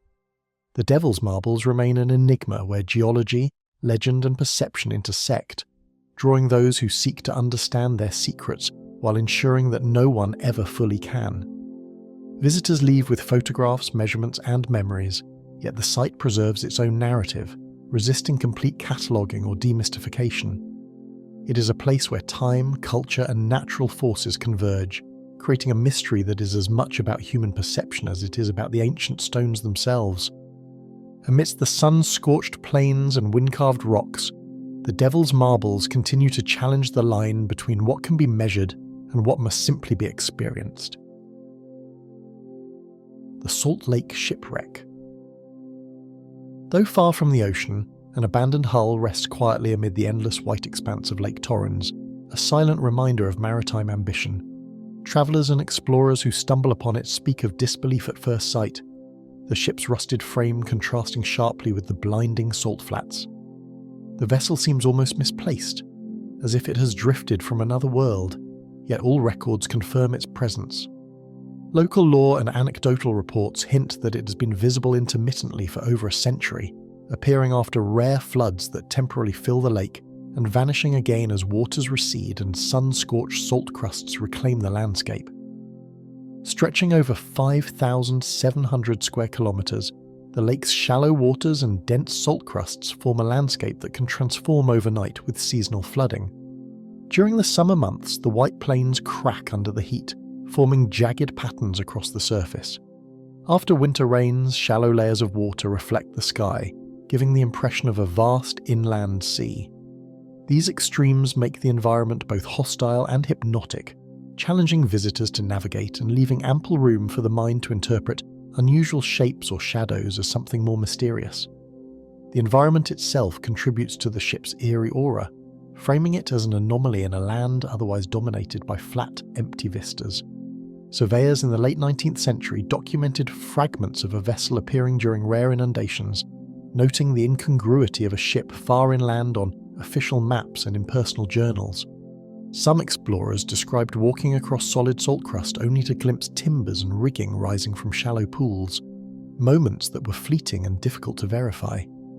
Pastoralists in the region added their own accounts, reporting the sudden appearance of a wooden hull where none had been recorded, leading to speculation that the vessel was either abandoned during a misadventure or transported unusually far by floodwaters. Despite these mentions, official records of the ship's origin remain scarce, deepening the sense of an unresolved mystery. Historians propose various explanations: a ship carried by floodwaters, an abandoned inland expedition, or even the remnants of a transport experiment. Though no single theory accounts for all observed details, seasonal flooding in Lake Torrens can be dramatic but rarely reaches volume sufficient to carry a full-sized vessel across miles of dry land.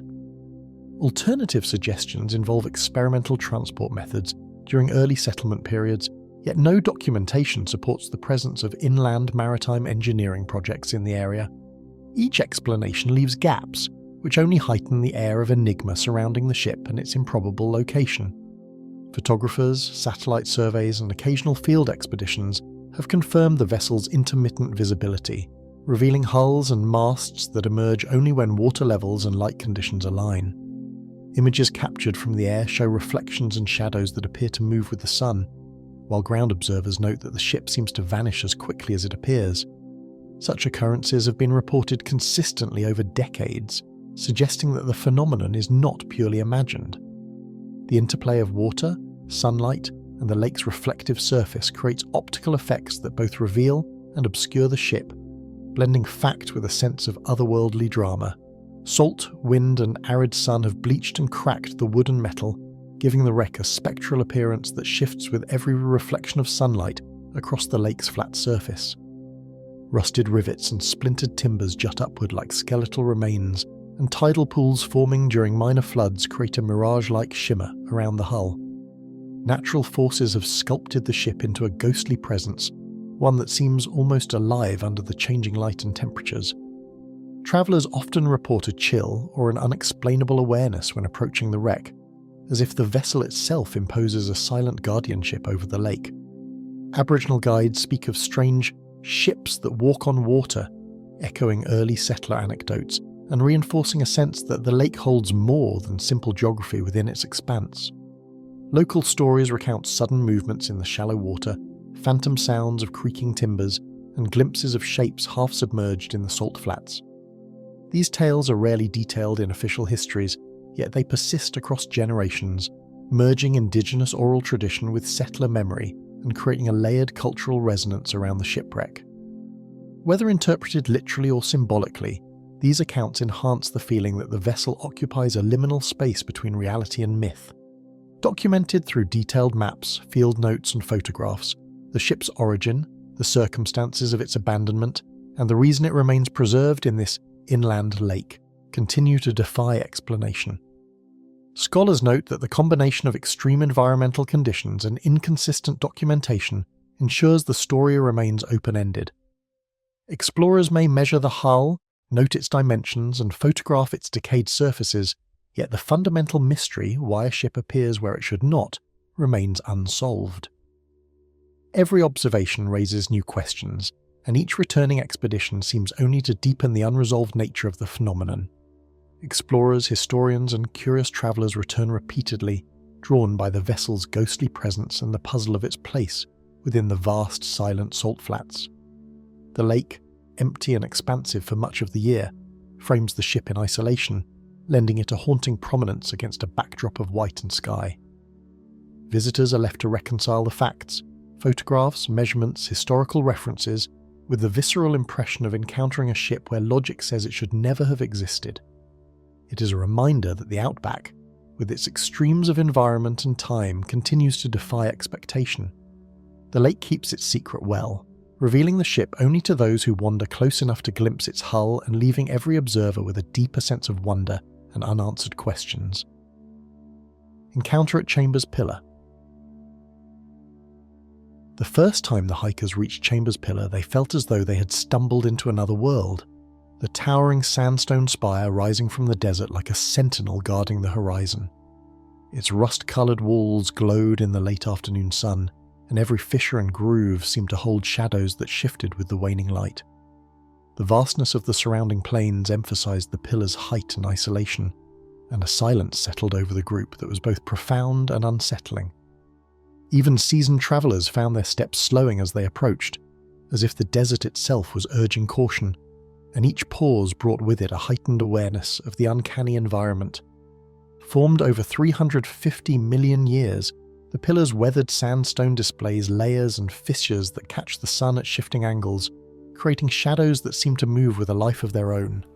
Geological surveys describe the formation as a remnant of an ancient plateau, shaped by wind, water and erosion into the dramatic spire that now dominates the surrounding desert.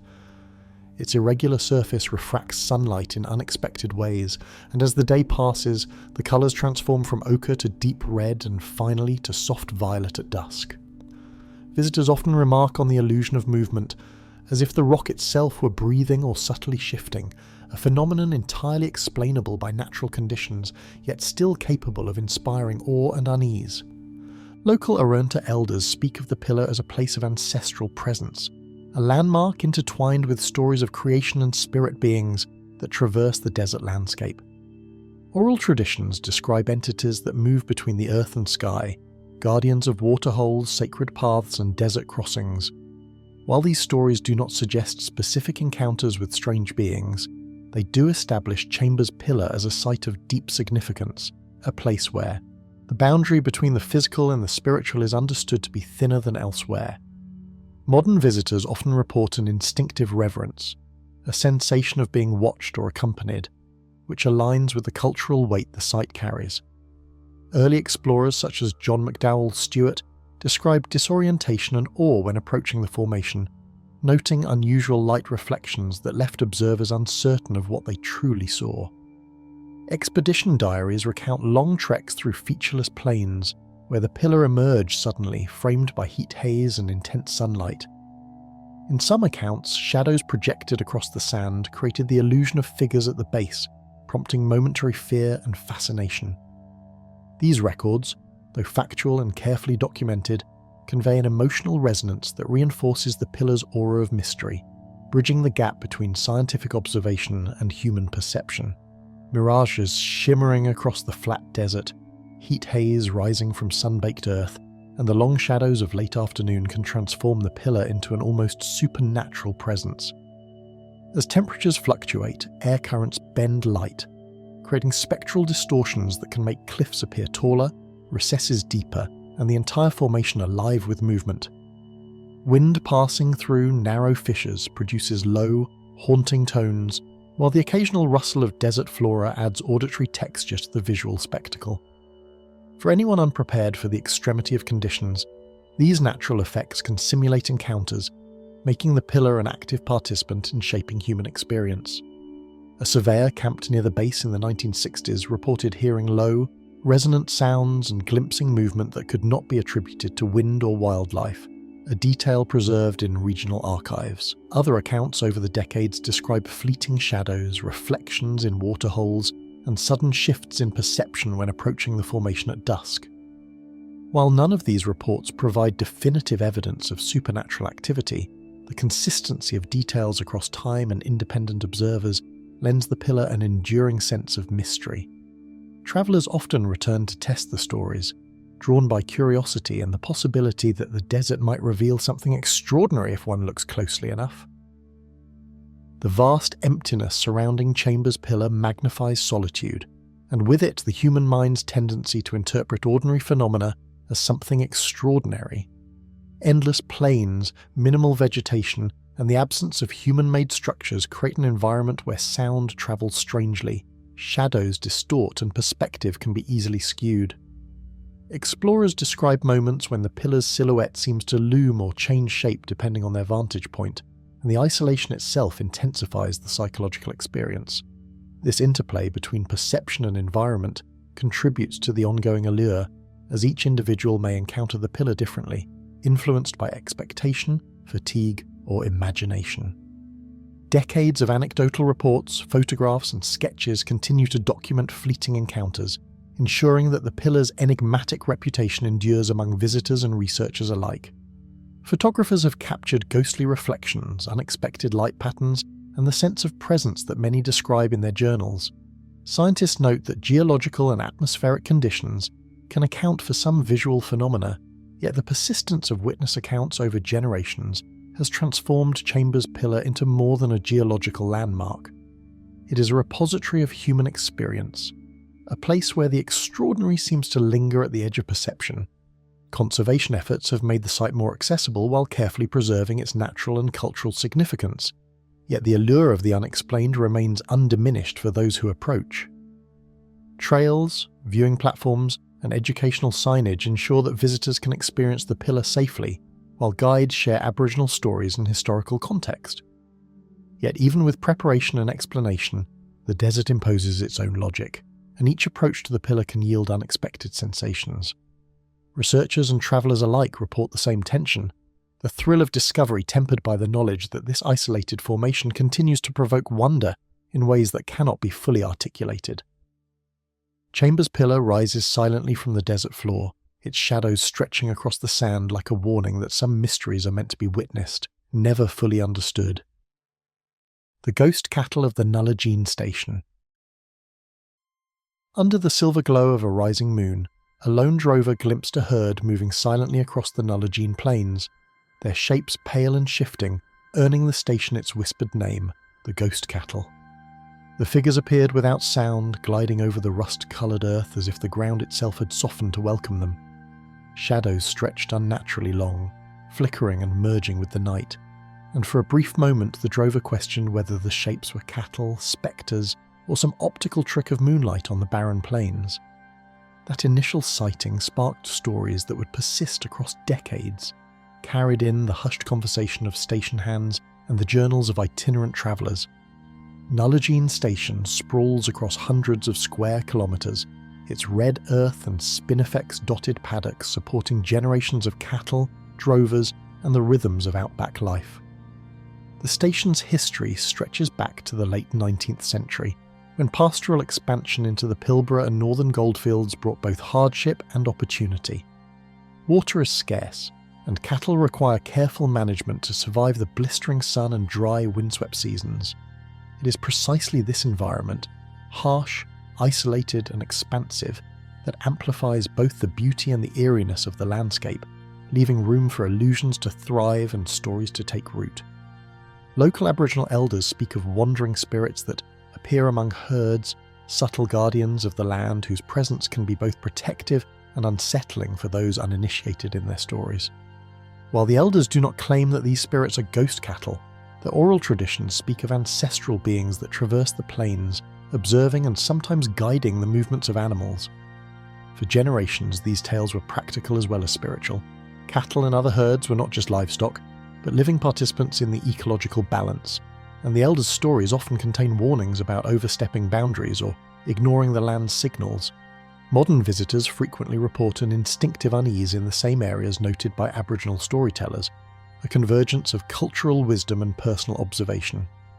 Station ledgers from the early 1900s include entries noting sudden, unexplained movements in the cattle yards, described in hushed tones as more shadow than flesh.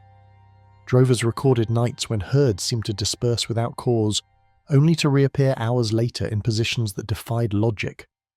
Some letters describe faint, glowing outlines or indistinct figures in the moonlight, interpreted by writers at the time as omens or signs. Though no physical evidence was recorded beyond impressions in the soft dirt, the consistency of these accounts among different observers lent credibility to the phenomenon, and it quickly became part of the station's lore. The intense heat of the day and the reflective dust of the plains can conjure illusions, stretching shadows and bending light into shapes that mimic life yet defy explanation. During the dry season, fine sand and clay create a shimmer over the ground that amplifies even the smallest movements.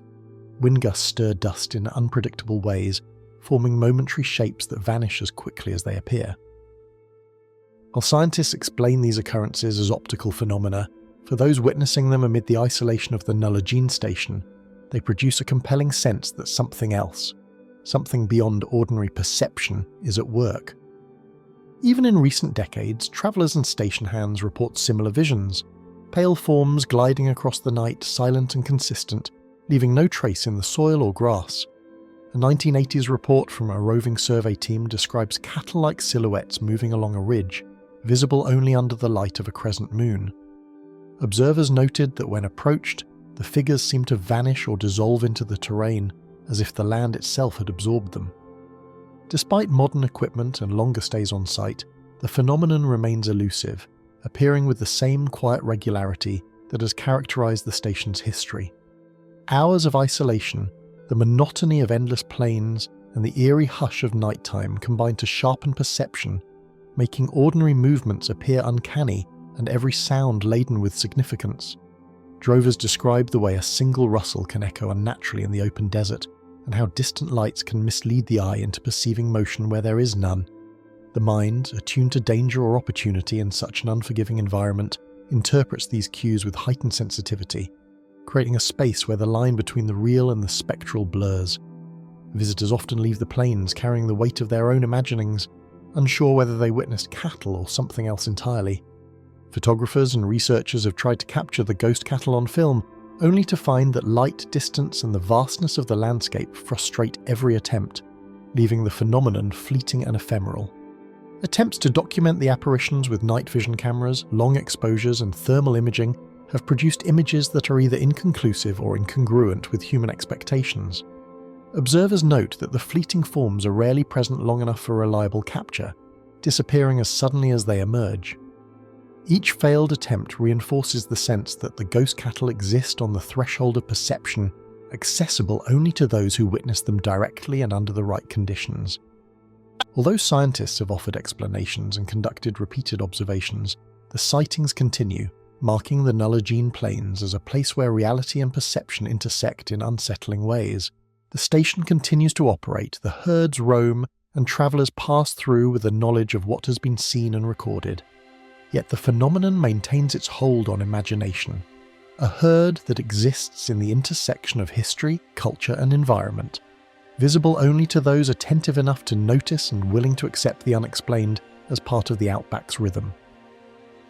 The ghost cattle roam the Nullarbor Plains as they have for decades, appearing only when the desert wills it, a silent reminder that some apparitions are tethered neither to time nor to reason. The darkness below the Devil's Gums. Few places in the Australian Outback carry a sense of dread as tangible as the Devil's Gums, a stretch of ancient eucalyptus groves tucked deep within the arid plains of northern New South Wales. Locals have long whispered of the mysterious tremors and low-frequency rumbles that seem to emanate from beneath the forest floor, an enigmatic phenomenon that has earned the region its ominous name. While scientists have occasionally recorded minor seismic activity in the area, the reports from residents and travellers speak of something far stranger. The ground itself appears to pulse in rhythm with a sound that is almost felt rather than heard, vibrating subtly beneath the soles of those who venture too close.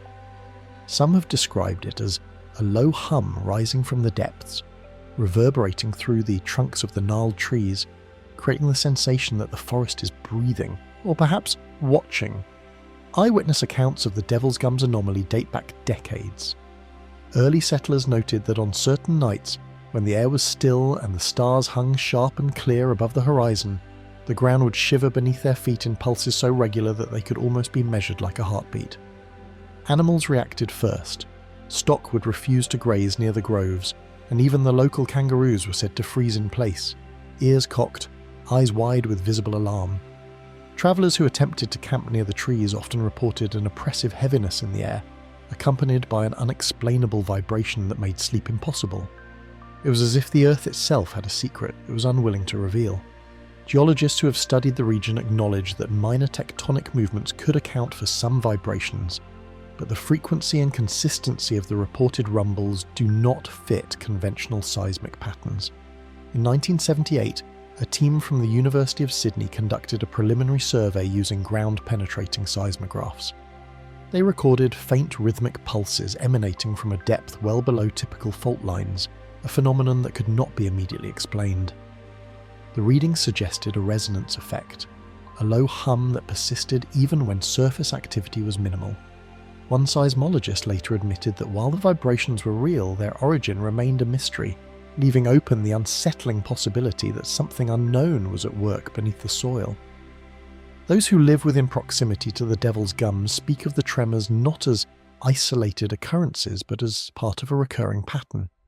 According to local anecdotal evidence, the vibrations often precede unusual environmental events. Birds fall silent for hours, small animals disappear into burrows, and the trees themselves seem to sway without wind.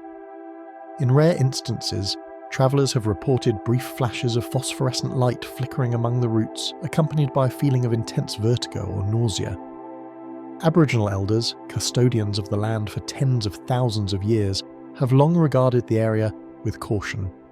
Some Dreamtime stories speak of spirits that dwell beneath the earth, a subterranean world accessible only through the darkest, most secluded groves. Whether these stories are allegorical or literal, they underscore a deep-rooted cultural awareness of forces hidden below the surface. One of the most compelling encounters occurred in 1994, when a survey team mapping the groves for environmental research was forced to abandon its work. The team reported an intense, low-frequency rumble that began suddenly in the early evening, vibrating through their instruments and tent stakes alike. One geophysicist standing near the edge of a clearing recalled that the trees around him seemed to lean inward, their branches creaking as though under the weight of some invisible force. Electronic devices malfunctioned inexplicably, compasses spun in erratic arcs, and the faint hum resonated in a range that human hearing could barely detect. When the team attempted to dig small test pits to investigate the source, they found the soil unusually loose, almost as if the ground itself resisted intrusion. After several hours, the tremors abruptly ceased, leaving an unsettling silence that seemed louder than any noise. Scientific attempts to replicate or study the phenomenon in controlled settings have yielded inconsistent results. Some geologists suggest the pulses could be linked to subterranean gas movements or pockets of air trapped beneath dense clay layers, which resonate when shifted by minimal seismic pressure. Others hypothesize a connection to distant tectonic activity, amplified by the unique structure of the eucalyptus roots and the hollowed clay soils of the area. Yet none of these theories account for the reports of lights, vertigo, or the almost sentient feeling conveyed by those present. Each explanation, though partially plausible, leaves gaps that invite speculation. It is precisely those gaps, the things that science cannot yet fully describe, that give the Devil's Gums its reputation as a place both haunted and alive with unseen energy. The forest itself contributes to the unnerving atmosphere. Eucalyptus trees here are ancient, their roots twisting like knotted fingers into the parched earth. Bark sheds in thick strips, and the leaves carry a pungent aroma that intensifies in the evenings. At twilight, shadows stretch long and irregular across the cracked soil, and the usual nocturnal sounds of insects and marsupials diminish inexplicably during episodes of the subterranean rumbling. Travellers often report a sense of disorientation, as though spatial perception is subtly warped, making even familiar paths through the grove seem labyrinthine. The combination of visual distortion, low-frequency vibration, and eerie silence produces a psychological effect that heightens fear and uncertainty, reinforcing the mystique of the region. In the years since, amateur explorers, paranormal investigators, and even urban thrill-seekers have flocked to the Devil's Gums in search of evidence. Some have recorded the low hum on sensitive audio equipment, noting frequencies below 20 Hz, technically infrasound, which is known to induce unease and physiological discomfort in humans. Others have photographed flickering lights among the roots at night, their origins unexplained, and a few have sworn to witness shadowy shapes moving beneath the canopy, shapes that vanish when approached. These accounts, while anecdotal, persist across decades, lending a measure of credibility to the claims. The area remains largely untouched and sparsely monitored, a stretch of wilderness that resists both settlement and explanation. Drawing attention despite unsettling reports, the Devil's Gums captivate visitors with their sheer beauty and isolation.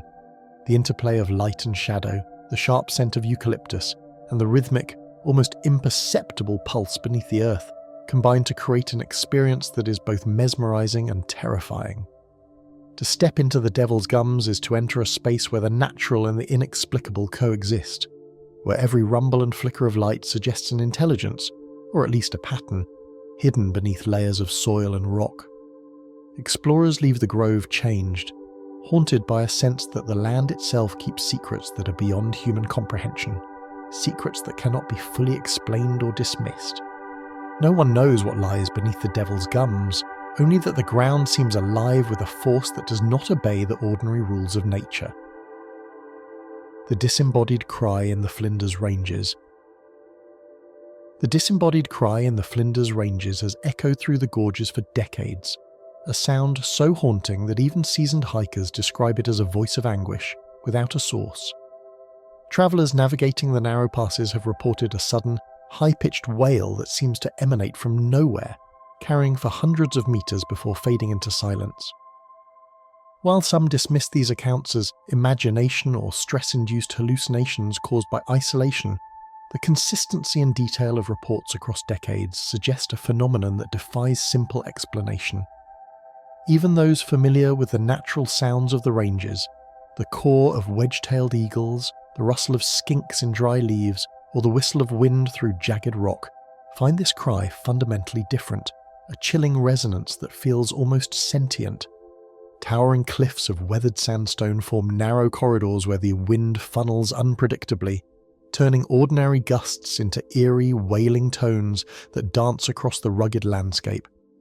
The Flinders Ranges are among the oldest mountain chains in Australia, their strata stretching back over 600 million years, carved by erosion into dramatic ridges, gorges and hollows. Wilpenna Pound, a natural amphitheatre of steep walls, creates an acoustically unique environment, while narrow gorges such as Brahina and Parachilna act like resonating tubes for wind and sound. Seasonal shifts influence how the wind moves through the sandstone, and during early winter or hot summer evenings, gusts often coincide with the reported cries, intensifying their unnatural quality. Even experienced climbers remark that the combination of shape, wind, and echo makes the ranges a place where sound behaves unpredictably, creating auditory illusions that can unsettle the mind. Early pastoralists and explorers recorded stories of a sorrowful cry carried on the wind, with journals noting that the sound often seemed to follow the living as they moved through the mountains. William Creek, a station manager in the late 19th century, documented his workers' refusal to tend flocks near cliffs, claiming that the mournful cries appeared to emanate from the very rock face itself. Aboriginal accounts predate these records, with Adnyamathanha elders speaking of spirits wandering the mountains at night, voices of the departed carried through the hollows to remind the living of the sacredness of the land. Dreamtime stories recount beings who traverse the cliffs and ridges, their lamentations echoing as warnings or messages. These narratives, blending observation and myth, provide a cultural lens for interpreting a phenomenon that modern science struggles to explain fully. Hikers recount standing in silent gorges when a distant, heart-stopping scream pierced the stillness, leaving them frozen in place as the cliffs seem to amplify the invisible presence. In many cases, the cry appears to follow or precede the hiker's movements, creating a disorienting sense that the sound is aware of them. Park guides report sudden physiological responses, rapid heartbeat, shivers along the spine, and a temporary sense of vertigo. Even when attempting to locate the source, the sound often shifts direction or disappears entirely, leaving no visible origin. The unpredictability of the cry, combined with the isolation of the ranges and the natural echoing of the terrain, fosters a profound unease that lingers long after hikers leave the mountains. Acoustic surveys of the ranges have captured anomalous frequencies bouncing unpredictably among rock formations, producing sounds that resemble human wails but defy explanation. Researchers have noted that the sandstone's porosity and unique layering allow vibrations to travel in ways that ordinary perception cannot fully trace. Infrasound, sound below the threshold of human hearing, has been measured in some gorges, capable of producing unease, nausea, and a sense of awe. Yet the frequencies recorded do not entirely match the cries described by witnesses. Experiments using directional microphones have documented fluctuations that suggest a combination of wind resonance, terrain amplification, and perhaps a previously unrecognized natural phenomenon. These findings, while incomplete, give weight to the idea that the cries are not mere imagination, but a real auditory occurrence that remains frustratingly elusive. Adnyamathanha elders have long warned that the mountains carry the voices of spirits, a lesson entwined with the region's dreamtime narratives that suggest listening too closely can be dangerous. For them, the cries are not frightening by accident. They're signs, reminders of boundaries, and messages for those who would traverse sacred land. Stories passed down through generations describe travelers who ignored the warnings, hearing cries that seem to taunt or lead them astray, often resulting in days-long disorientation or misadventure. Settlers later adapted these stories into folklore, warning newcomers to respect the ranges and to move cautiously through gorges after dusk. The cultural interpretations, while symbolic, underscore a recurring truth. The cry is inextricably tied to the landscape, and human presence amplifies its impact in ways that simple geology cannot explain. In one particularly chilling encounter, a ranger patrolling Brackena Gorge reported that the cry began low and distant before swelling into an unbearable howl, vanishing just as suddenly when he attempted to locate it. His account, recorded in the park's incident logs, describes standing alone as the sound ricocheted between cliffs, gaining both volume and intensity. Nearby flora remained undisturbed, and no animal activity corresponded with the noise, leaving him to conclude that the source was entirely unidentifiable. Subsequent patrols attempting to replicate the experience encountered only partial echoes, wind whistles, or silence, reinforcing the unpredictability and unique timing of the phenomenon. For those who experience it firsthand, the cry is as much psychological as it is acoustic, leaving an impression of something alive, unseen, and profoundly otherworldly. Even as daylight breaks across Wilpenna Pound, the wind threading through the cliffs can stir a memory of that cry, a reminder that the mountains hold sounds that are neither wind nor wildlife.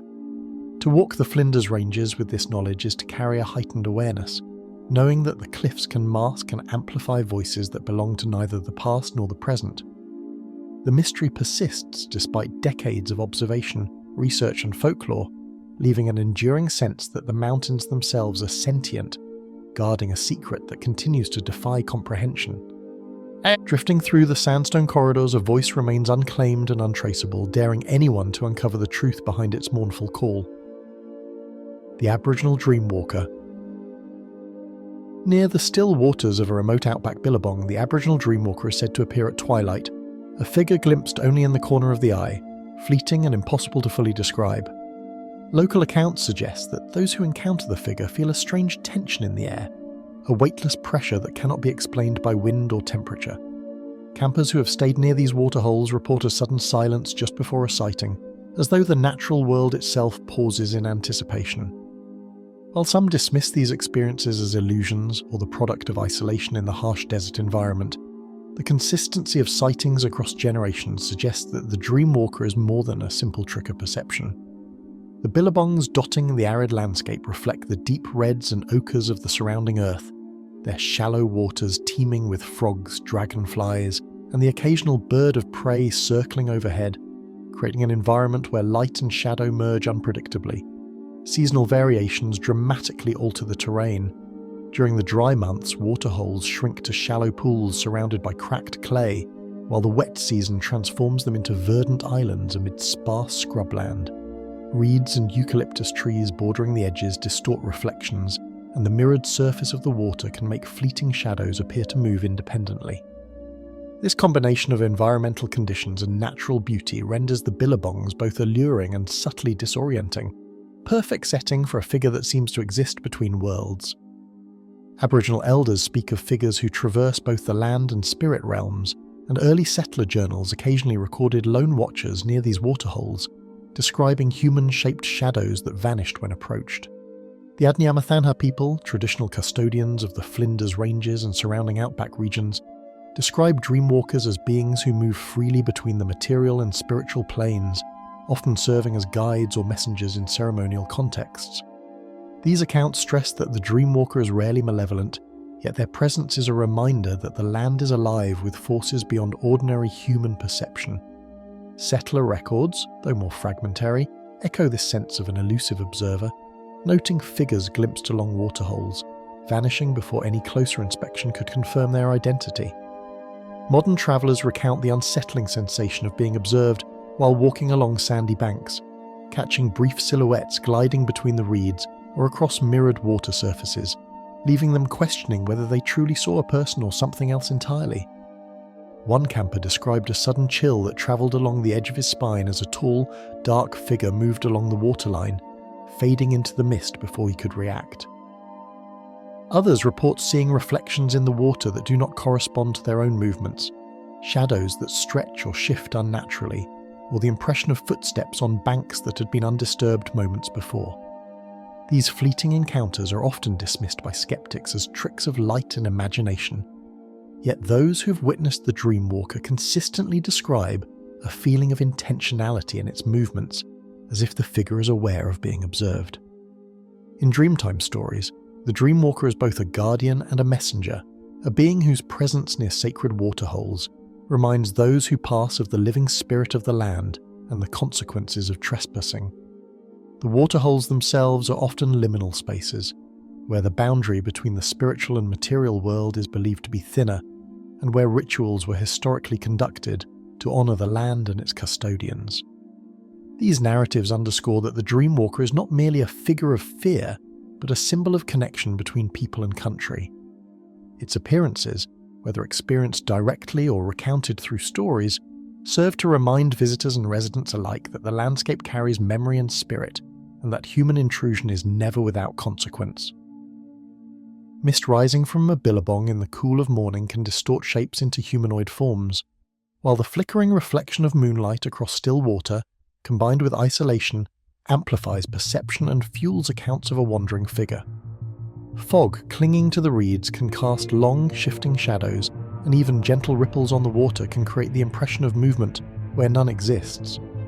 Nocturnal wildlife adds to the illusion. Frogs croak in irregular patterns, while small marsupials scurry through undergrowth, producing sudden rustling that can be mistaken for deliberate footsteps.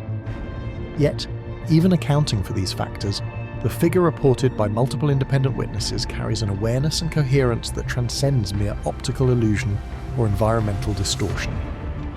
A park ranger once described standing on a sandy bank at dusk when a tall, shadowy form moved along the edge of the reeds, silent yet deliberate, vanishing into the bush before he could step closer, leaving only the rustle of vegetation behind. He noted that the figure's proportions seemed slightly elongated, the movements purposeful, almost fluid, and that no wind or environmental factor could account for the sighting. Other rangers and local guides recount similar events, brief glimpses of a human-like presence, moving with intention, yet always beyond reach. These encounters are rare but consistent enough to suggest that the Dreamwalker is more than folklore, embodying a mysterious, enduring presence that eludes definition.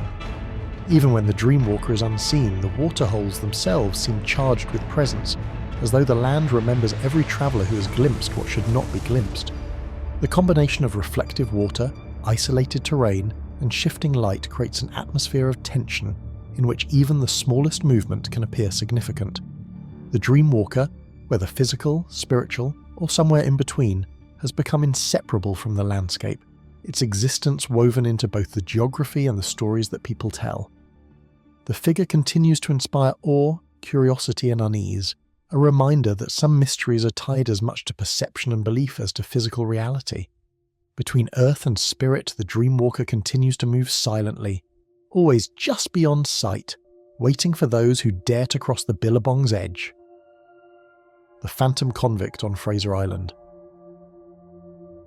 In the winter of 1836, a convict vanished from a penal settlement on Fraser Island, and ever since witnesses have reported a solitary figure in tattered clothing wandering the sands as if retracing steps from that long-lost escape.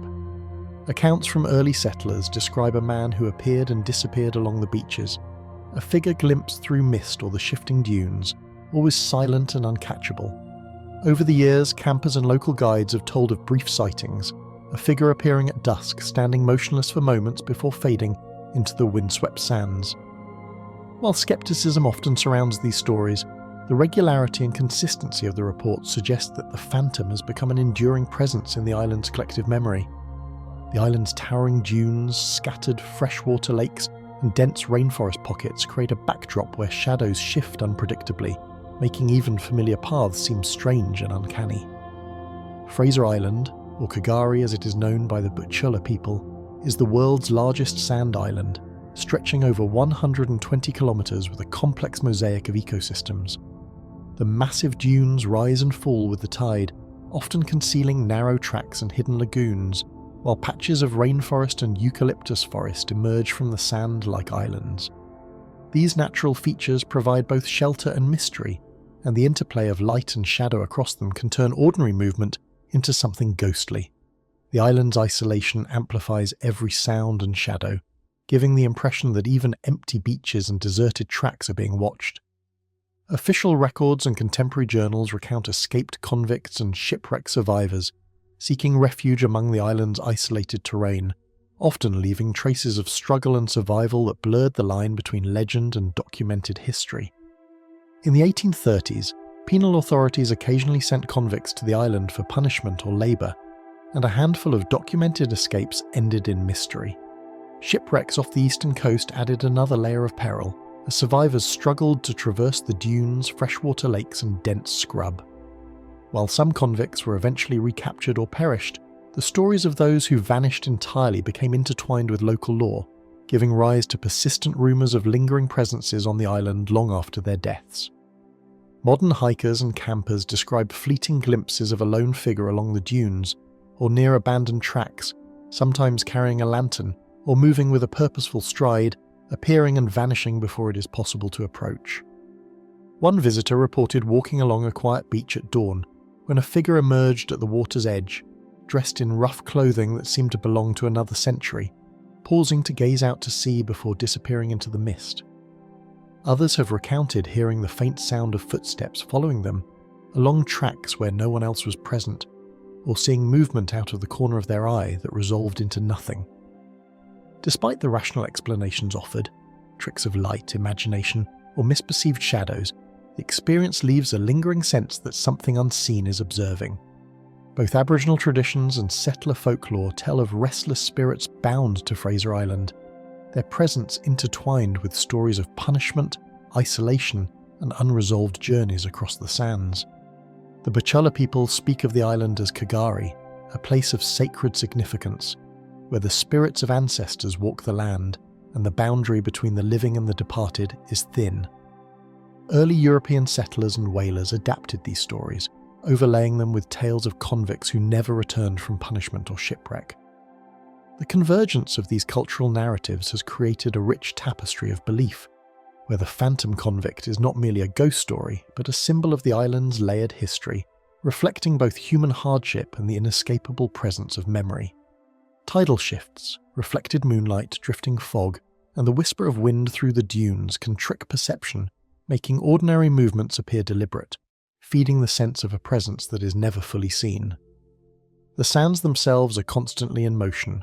A dune that appears solid in the morning can shift by evening, erasing footprints and creating new shapes. Moonlight reflecting off tidal pools can produce shimmering humanoid forms, while drifting fog can distort distance and proportion. Even wildlife contributes to the illusion. The soft patter of a wallaby moving through scrub, the distant call of a bird, or the sudden rush of wind across open sand can seem like deliberate human motion.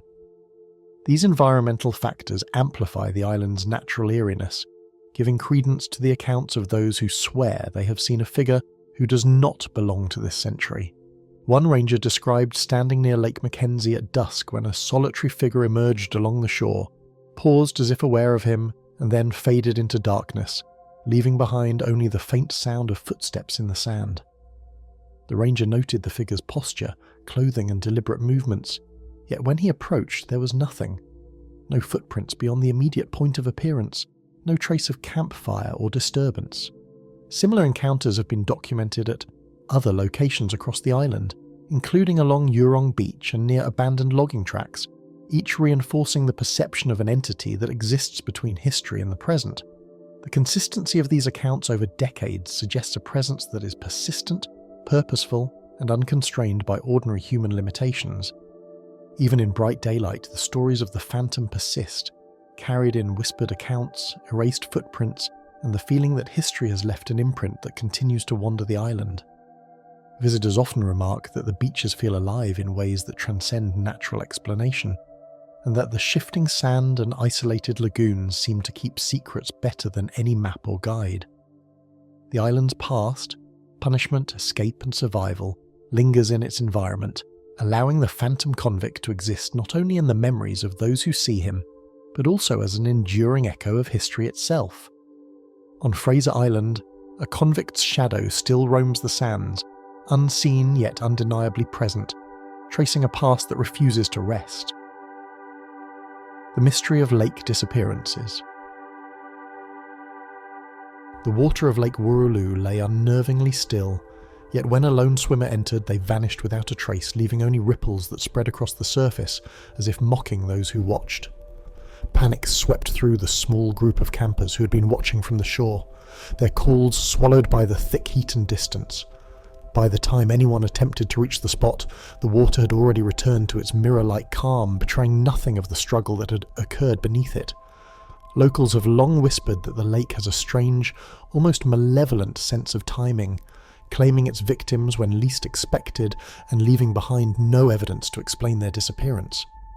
In a secluded basin of Western Australia, the lake rests, its dark waters flanked by scrubland and sandstone outcrops, concealing sudden drop-offs and treacherous underwater currents that have caught even experienced swimmers off guard.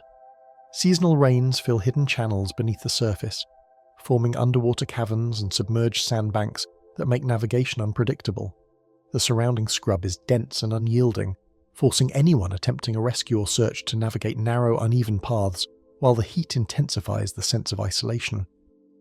In some areas, the water is deceptively shallow near the edges, giving the illusion of safety, yet it can drop abruptly into depths that have never been fully measured. These environmental hazards have earned the lake a reputation among locals as both beautiful and quietly threatening. Archived reports and local news accounts reveal a disturbing pattern of missing persons over decades, each disappearance echoing the same confounding circumstances. No bodies, no evidence, only the memory of someone entering the lake and never returning. Between the 1950s and the 1990s, at least 7 disappearances were formally recorded, many involving teenagers or young adults who ventured in during warm weather. Newspapers of the time recounted baffled search efforts and official statements urging caution, but each incident only deepened the sense of unease surrounding the remote body of water.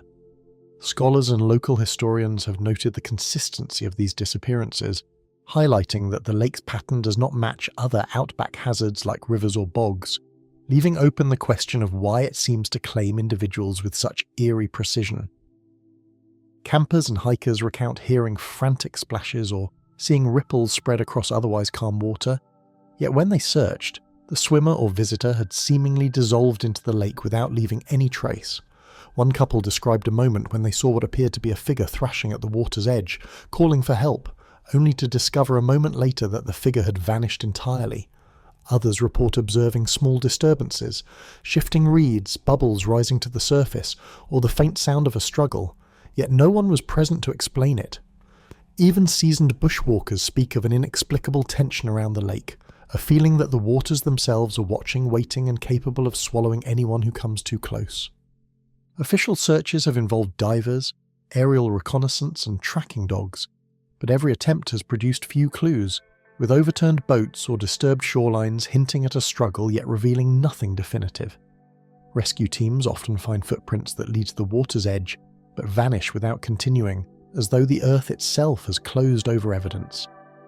Divers report sudden, disorienting currents that complicate thorough sweeps, while aerial photographs rarely reveal anomalies beyond minor changes in shoreline sediment. Even with modern technology, the lake has resisted explanation, and authorities have long concluded that while natural hazards are likely responsible, the pattern and regularity of disappearances remain unnerving. Strange anomalies have also been recorded during dives and sonar scans, including underwater caverns and unexpected thermal currents that seem to shift without warning, baffling hydrologists and adding to the lake's reputation as a treacherous enigma. Divers have reported sudden drops in water temperature that can shock swimmers or obscure vision, while sonar imaging reveals hollow chambers beneath the lake bed that suggest ancient channels long since filled with sediment. In some cases, readings have indicated objects or disturbances that vanish when approached, leaving investigators unsure whether they are detecting debris, geological formations, or something more inexplicable. These features contribute to the mystery of why so many disappearances remain unsolved and reinforce the perception that the lake's depth is far greater and more complex than first assumed. Indigenous stories and settler folklore speak of hidden whirlpools, ancient submerged channels, and spirits guarding the waters, weaving together explanations that mix natural danger with supernatural warning. The Bachula people, traditional custodians of the land surrounding the lake, tell of water spirits who protect certain bodies of water and occasionally claim humans who enter uninvited. Settler stories often describe the lake as cursed or restless, capable of taking those who venture too far. These tales, passed down through generations, add a layer of mystery and fear, suggesting that the lake's quiet surface may conceal more than just natural hazards. The lake's deceptive calm, mirror-like surface and sudden depth changes combined with heat, isolation and disorientation can distort perception and create the eerie impression that swimmers vanish right before the eyes of those nearby. Heat haze rising from the water in mid-afternoon can make objects appear closer or farther away, while reflections of surrounding trees and rocks can create illusions of movement.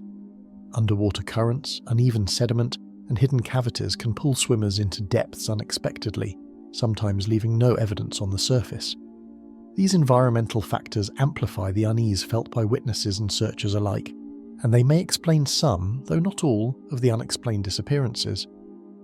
Retaining a silent menace even decades later, Lake Wooroloo conceals beneath its placid surface secrets that have defied explanation and challenged every theory, scientific or folkloric.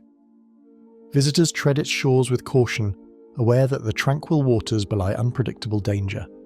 Locals continue to warn newcomers about its history, while adventurers drawn by curiosity risk the same fate as those who disappeared long ago. Despite careful mapping, official studies and repeated warnings, the lake continues to absorb stories and lives, leaving a legacy of questions that resist closure.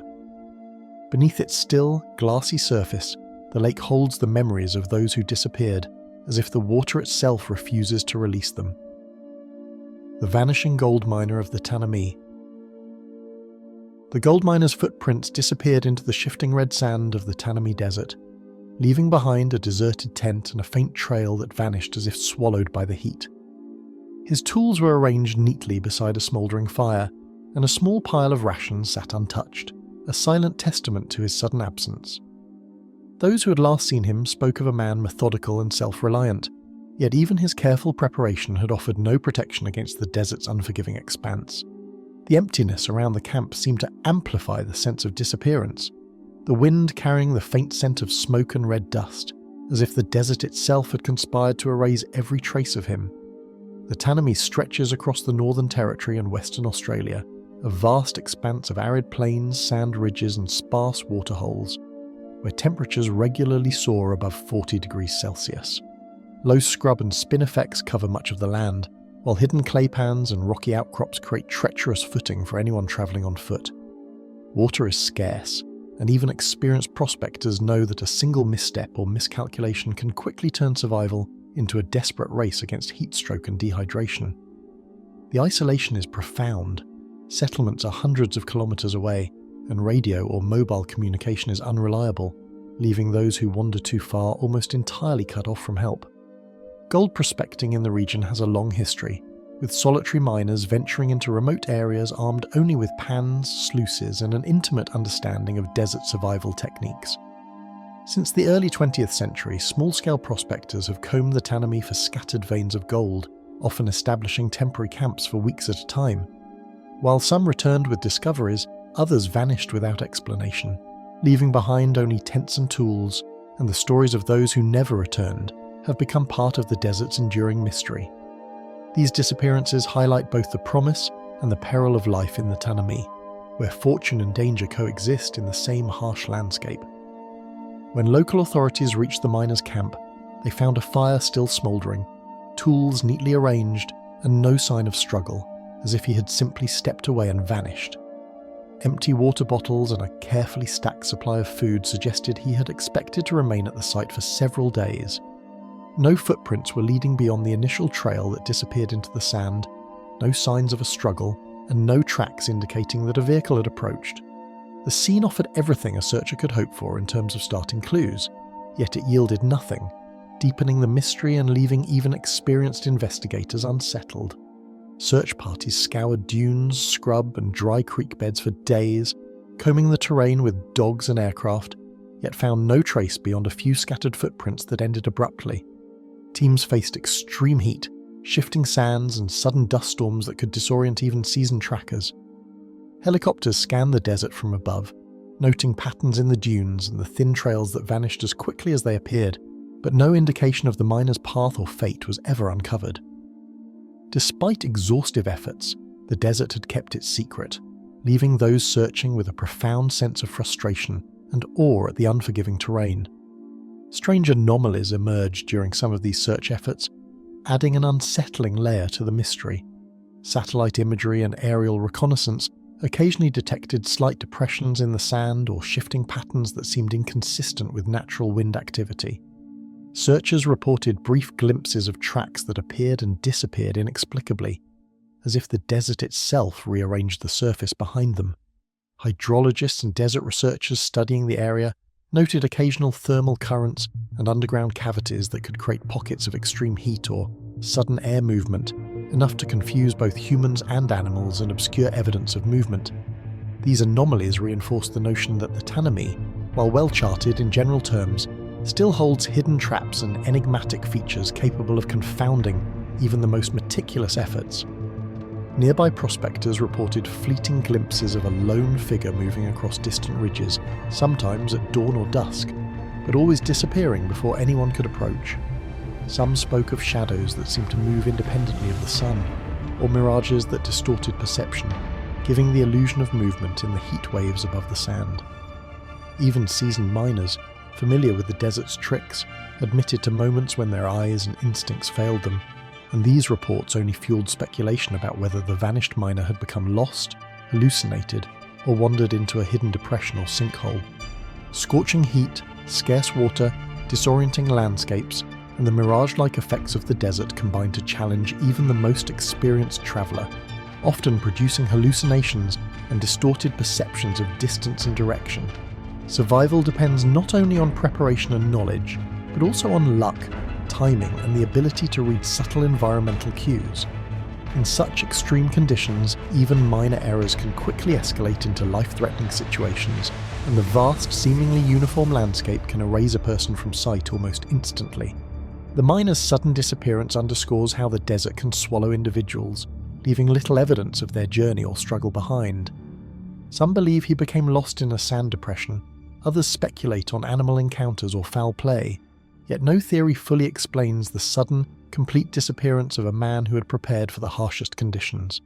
His story joins the long history of vanishings in the Tanami, a place where the human presence is fleeting and easily erased.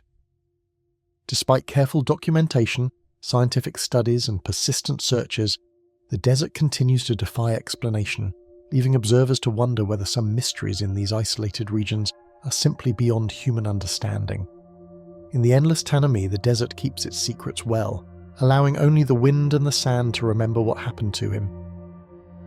The iguana-like creature of the McDonnell Ranges. A hiker froze mid-step as a massive iguana-like silhouette slipped between the red sandstone cliffs, its scaly back catching the harsh afternoon light before it vanished into a narrow gorge. The air was still, heavy with dust and the faint scent of eucalyptus, as if the desert itself had swallowed the creature without a trace.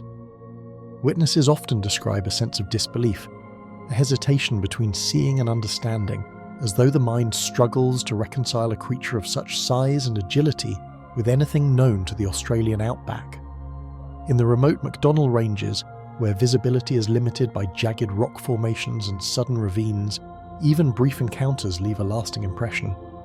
The McDonnell Ranges stretch for hundreds of kilometres across central Australia, a labyrinth of gorges, escarpments and desert waterholes that provide both sanctuary and concealment for the region's wildlife. Summers scorch the sandstone and sand plains with temperatures surpassing 40 degrees Celsius, while winters bring crisp nights that chill the gorges to near freezing. Water is scarce, available only in isolated rock pools that are quickly drained by sun and wind. The rugged terrain challenges any intruder, human or animal, and the interplay of shadow and sunlight makes movement unpredictable, creating natural camouflage for creatures capable of exploiting it. Aboriginal elders tell stories of a great reptilian spirit inhabiting the ranges, a being that traverses the land with uncanny speed, appearing and disappearing along escarpments at will. These Dreamtime accounts describe a creature that maintains a delicate balance between the seen and unseen, moving with purpose across rocks and scrub while guiding or warning those who respect the land. In some narratives, it is depicted as a guardian of waterholes, a being whose presence maintains the spiritual equilibrium of the desert. Scholars note that while these stories are often symbolic, they consistently reference a reptilian entity that shares physical traits with the creature reported by modern hikers. Bushwalkers and explorers describe fleeting glimpses of a hulking reptile, sometimes sunning itself on rocky ledges, sometimes moving with a fluid, almost serpentine grace across the cliffs. Accounts vary, yet there are remarkable consistencies. The creature is described as unusually large, often exceeding 3 meters in length. Its coloration blends seamlessly with the sandstone, and its movements combine stealth with sudden bursts of speed. Several hikers reported the creature pausing briefly, appearing to observe them with unblinking eyes before vanishing behind rocks or into shadowed gorges. These encounters leave an unsettling sense that the ranges themselves are alive, capable of hiding secrets, even from those most familiar with their twists and turns. Tracks larger than any known lizard have been discovered in dry creek beds and along sandstone slabs, often accompanied by impressions of a thick, ridged tail that disappears into surrounding rock. Some prints suggest a sprawling gait, while others indicate rapid, bounding movements. In one instance, a sequence of footprints seem to defy natural patterns, abruptly ending at the edge of a cliff with no trace of descent. Herpetologists and ecologists who have studied the region note that while the McDonnell Ranges host a variety of monitor lizards and other reptiles, none should leave such distinctive marks, particularly in areas where no known species is capable of moving with the speed and size described by eyewitnesses. Herpetologists suggest possibilities ranging from oversized monitor lizards to rare, undocumented species, yet the consistency of eyewitness reports defies simple explanation. Some argue that an unusually large population of parenti monitors might account for certain sightings, while others propose that extreme environmental adaptation could give rise to a previously unknown species. Even so, The descriptions of the creature's proportions, stealth, and behaviour challenge conventional understanding. Scientific expeditions have yielded limited evidence, often finding only ambiguous tracks or occasional shed skin that is difficult to conclusively identify, leaving the mystery unresolved. The harsh sun, deep shadows, and shimmering heat distort perception, while the jagged cliffs and sparse vegetation conceal movement, making fleeting encounters all the more enigmatic. Hikers often report sudden shifts in scale, perceiving the creature as closer or larger than it actually is, while mirages above sand and rock create the illusion of movement. The ranges themselves, with their complex geometry of gorges, ledges, and overhangs, amplify the challenge of observation. Even the most experienced trackers note that a single glimpse can be misleading, and yet multiple independent sightings consistently describe the same general form, suggesting that something real, if elusive, inhabits these rocks. The creature has become a symbol of the MacDonnell Range's untamed spirit, blending myth, science, and human fascination into a mystery that resists closure. Guides and residents recount stories of hikers who return from the ranges haunted by glimpses, reluctant to speak of what they saw for fear of ridicule. The iguana-like shadow, part legend and part natural enigma, continues to shape perceptions of the land, reminding visitors that even in a world meticulously studied, the outback harbours beings that remained beyond full understanding. Moving unseen among the cliffs and gorges, the iguana-like shadow remains a secret preserved by rock and silence. The secret of the Broken Hill lights. On a moonless night in 1935, miners emerging from the shafts of Broken Hill claimed to see orbs of light hovering above the ridges, moving with deliberate grace before disappearing into the darkness. Those who witnessed the phenomenon spoke of a glow that defied any familiar source, shifting in intensity and colour, and appearing with an intelligence that left observers both captivated and uneasy. The desert air was crisp, carrying the faint metallic scent of the mines, and every shadow seemed alive, stretching across the ridges and amplifying the uncanny nature of what they were seeing. Even decades later, these early reports remain the first documented encounters with the lights, sparking a mystery that has persisted into modern times. Broken Hill rises from the flat expanse of the far west of New South Wales outback, a town carved from silver and lead mining, surrounded by undulating ridges, saltbush plains, and jagged outcrops that cast long shadows under starlight. The town itself sits at an elevation of approximately 315 metres, with the surrounding ridges forming natural corridors that funnel wind and influence visibility. Nights here are remarkably clear, the thin desert air offering vast visibility that can make distant points of light seem closer or sharper than they are. The combination of geography, elevation, and sparse settlement has likely contributed to the frequency with which observers notice luminous phenomena on the horizon, yet no consistent explanation has ever been confirmed.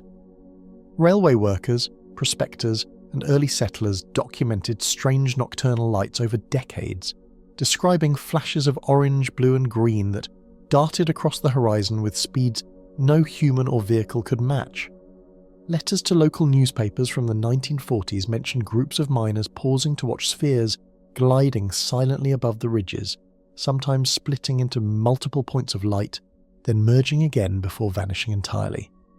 These reports suggest a pattern. The lights often appear in areas of undisturbed ridgelines or near water-filled depressions, though no correlation with town activity or artificial illumination has ever been established. Historians note that the consistency of these reports across decades hints at a phenomenon rooted in the land itself. Tourists, pilots, and residents recount sudden apparitions, pinpoints of light hovering above the mining skyline, sometimes splitting into clusters, at other times gliding silently along unseen paths before vanishing without a trace. One pilot described a formation of lights that appeared to follow the same trajectory as his small aircraft, before dispersing in a fraction of a second, leaving him questioning whether he had imagined the encounter. Locals report that sightings are most frequent in the early evening, when shadows lengthen, and the interplay of ridges and valleys seems to create natural vantage points for observing aerial anomalies. These accounts are punctuated by a sense of both wonder and unease, as the lights defy predictable patterns and linger only briefly. Atmospheric refraction, temperature inversions, and distant vehicle headlights are often cited by scientists, yet they fail to fully explain the erratic movement patterns sudden acceleration, or disappearance of the lights. Meteorological records show that the Broken Hill region is prone to thermal layers that can bend light, producing mirage-like effects, yet no model can account for lights that ascend, descend, and change direction at high speeds without an apparent source. Astronomers note that the absence of any detectable electromagnetic signature or radar reflection complicates identification, leaving conventional explanations insufficient. The lights remain an enigma precisely because they intersect natural phenomena, human perception, and unexplained behaviour. The lights have entered local art, literature, and storytelling. While some Aboriginal elders speak of luminous spirits connected to the land, a presence that appears above the ridges in times of change or warning. While Indigenous narratives rarely describe the lights in scientific terms, they emphasise a spiritual significance, linking the phenomenon to a broader cosmology in which landforms and celestial events are intertwined. Local murals depict spheres floating above mining structures and ridges, blending artistic imagination with collective memory. The cultural dimension reinforces that the lights are more than optical curiosities. They're woven into the identity and imagination of the community. Amateur astronomers and researchers have attempted to record the lights using cameras, radar, and long-exposure photography, capturing fleeting anomalies that often defy replication or conventional explanation. Some photographs show faint streaks or blurred points of light inconsistent with known aircraft or satellites, while other attempts reveal nothing at all, even under similar environmental conditions. Researchers note that the phenomenon's elusiveness may stem from its interaction with atmospheric conditions, the topography of the ridges, or unknown variables, yet the inability to reproduce or consistently document it only heightens the mystery. Flickering across the night sky, the Broken Hill lights remain as elusive as ever, their patterns resisting analysis and leaving the town steeped in wonder and uncertainty. The luminous orbs persist as both a scientific curiosity and a symbol of the Outback's unknowable aspects, a reminder that even in an era of technology and measurement, some phenomena retain their secrecy. The ridgelines, mining shafts, and open plains continue to harbour these lights, challenging observers to reconcile tangible reality with fleeting, inexplicable visions. And when the night falls over the mining ridges, the lights glide silently once more, revealing only fragments of a secret Broken Hill may never fully comprehend. The skeletons of the Simpson waterhole. A surveying party stumbled upon skeletal remains sun-bleached and partially buried in the cracked clay of a remote Simpson desert waterhole in 1968. An eerie tableau frozen in time. The bones lay scattered across the claypan, some half submerged in sediment, while the dry air had desiccated any trace of soft tissue, leaving a stark impression of absence and stillness. Those who first encountered the site described a profound sense of unease, as if the desert itself had paused to commemorate lives long extinguished. It was an environment where survival was tenuous, and the discovery of human remains immediately prompted questions about who these individuals were and how they had ended up in such a desolate place. The Simpson Desert stretches across the heart of Central Australia, a vast expanse of red dunes, claypans, and ephemeral waterholes, where temperatures soar by day and plunge after sunset. Life here is dictated by the harsh rhythm of the elements, water is scarce, and vegetation is limited to hardy shrubs and spinifex. The claypans, once filled during seasonal rains, become inhospitable mudflats before drying into cracked surfaces under the relentless sun. Navigating this landscape requires knowledge of the desert's rhythms, yet even experienced travellers can be caught unawares by sudden weather shifts or the deceptive flatness of the terrain. These conditions underscore the perilous context in which the skeletal remains were found. Archaeologists and local authorities quickly cordoned off the site, photographing and cataloguing the bones, yet even early examinations raised more questions than answers. The arrangement of the remains suggested no formal burial, and the scattered placement hinted at movement over time, perhaps by wind, water, or scavenging animals. Investigators noted that while some bones were remarkably preserved, others were fragmented or partially buried, creating a mosaic of evidence that required careful reconstruction. Every observation seemed to deepen the mystery, highlighting both the unforgiving environment and the temporal distance that separated the discovery from the lives of those who perished there. The skeletons varied in age and stature, some accompanied by fragments of ochre, stone tools, or remnants of woven fibres, suggesting a culture both resourceful and adapted to extreme isolation. Analysis of the bones indicated signs of manual labour, malnutrition, and survival challenges consistent with life in a desert environment. Some skeletal features suggested long-term habitation and physical adaptation to harsh conditions, while the presence of cultural artefacts indicated intentionality, perhaps rituals or practices tied to the waterhole itself. Yet, without written records or definitive oral accounts, the narrative of these individuals remained tantalizingly incomplete, leaving scholars to reconstruct their story from fragments alone. Historians speculated whether the remains belonged to lost Aboriginal groups traversing ancient trade routes, or to explorers and prospectors who perished far from supply lines in one of the continent's harshest landscapes.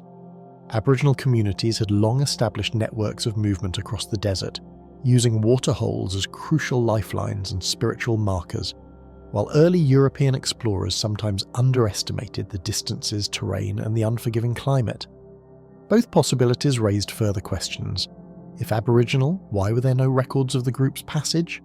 If European, why were their journeys so poorly documented? The skeletal remains hinted at a narrative erased by time, preserved only in the bones and the waterhole that had cradled them. Aboriginal elders recount the claypans as places of caution, where spirits of ancestors linger, warning the living of unseen dangers and the fragility of life in the desert. Oral histories describe the claypans as liminal spaces, thresholds between survival and death, where the desert's rhythms are most apparent and the consequences of misjudgment are most severe. These stories, passed down across generations, emphasize respect for water sources and awareness of the desert's hazards, and some suggest that the spirits of those who perished remain bound to these isolated hollows. Such interpretations offer a lens through which the waterhole's mysterious preservation of human remains can be understood, blending cultural memory with the tangible evidence of the skeletons. The preservation of bones in the Simpson claypan is itself unusual, given the shifting sands and occasional flash floods, leading experts to consider how the waterhole's microenvironment arrested decay so effectively.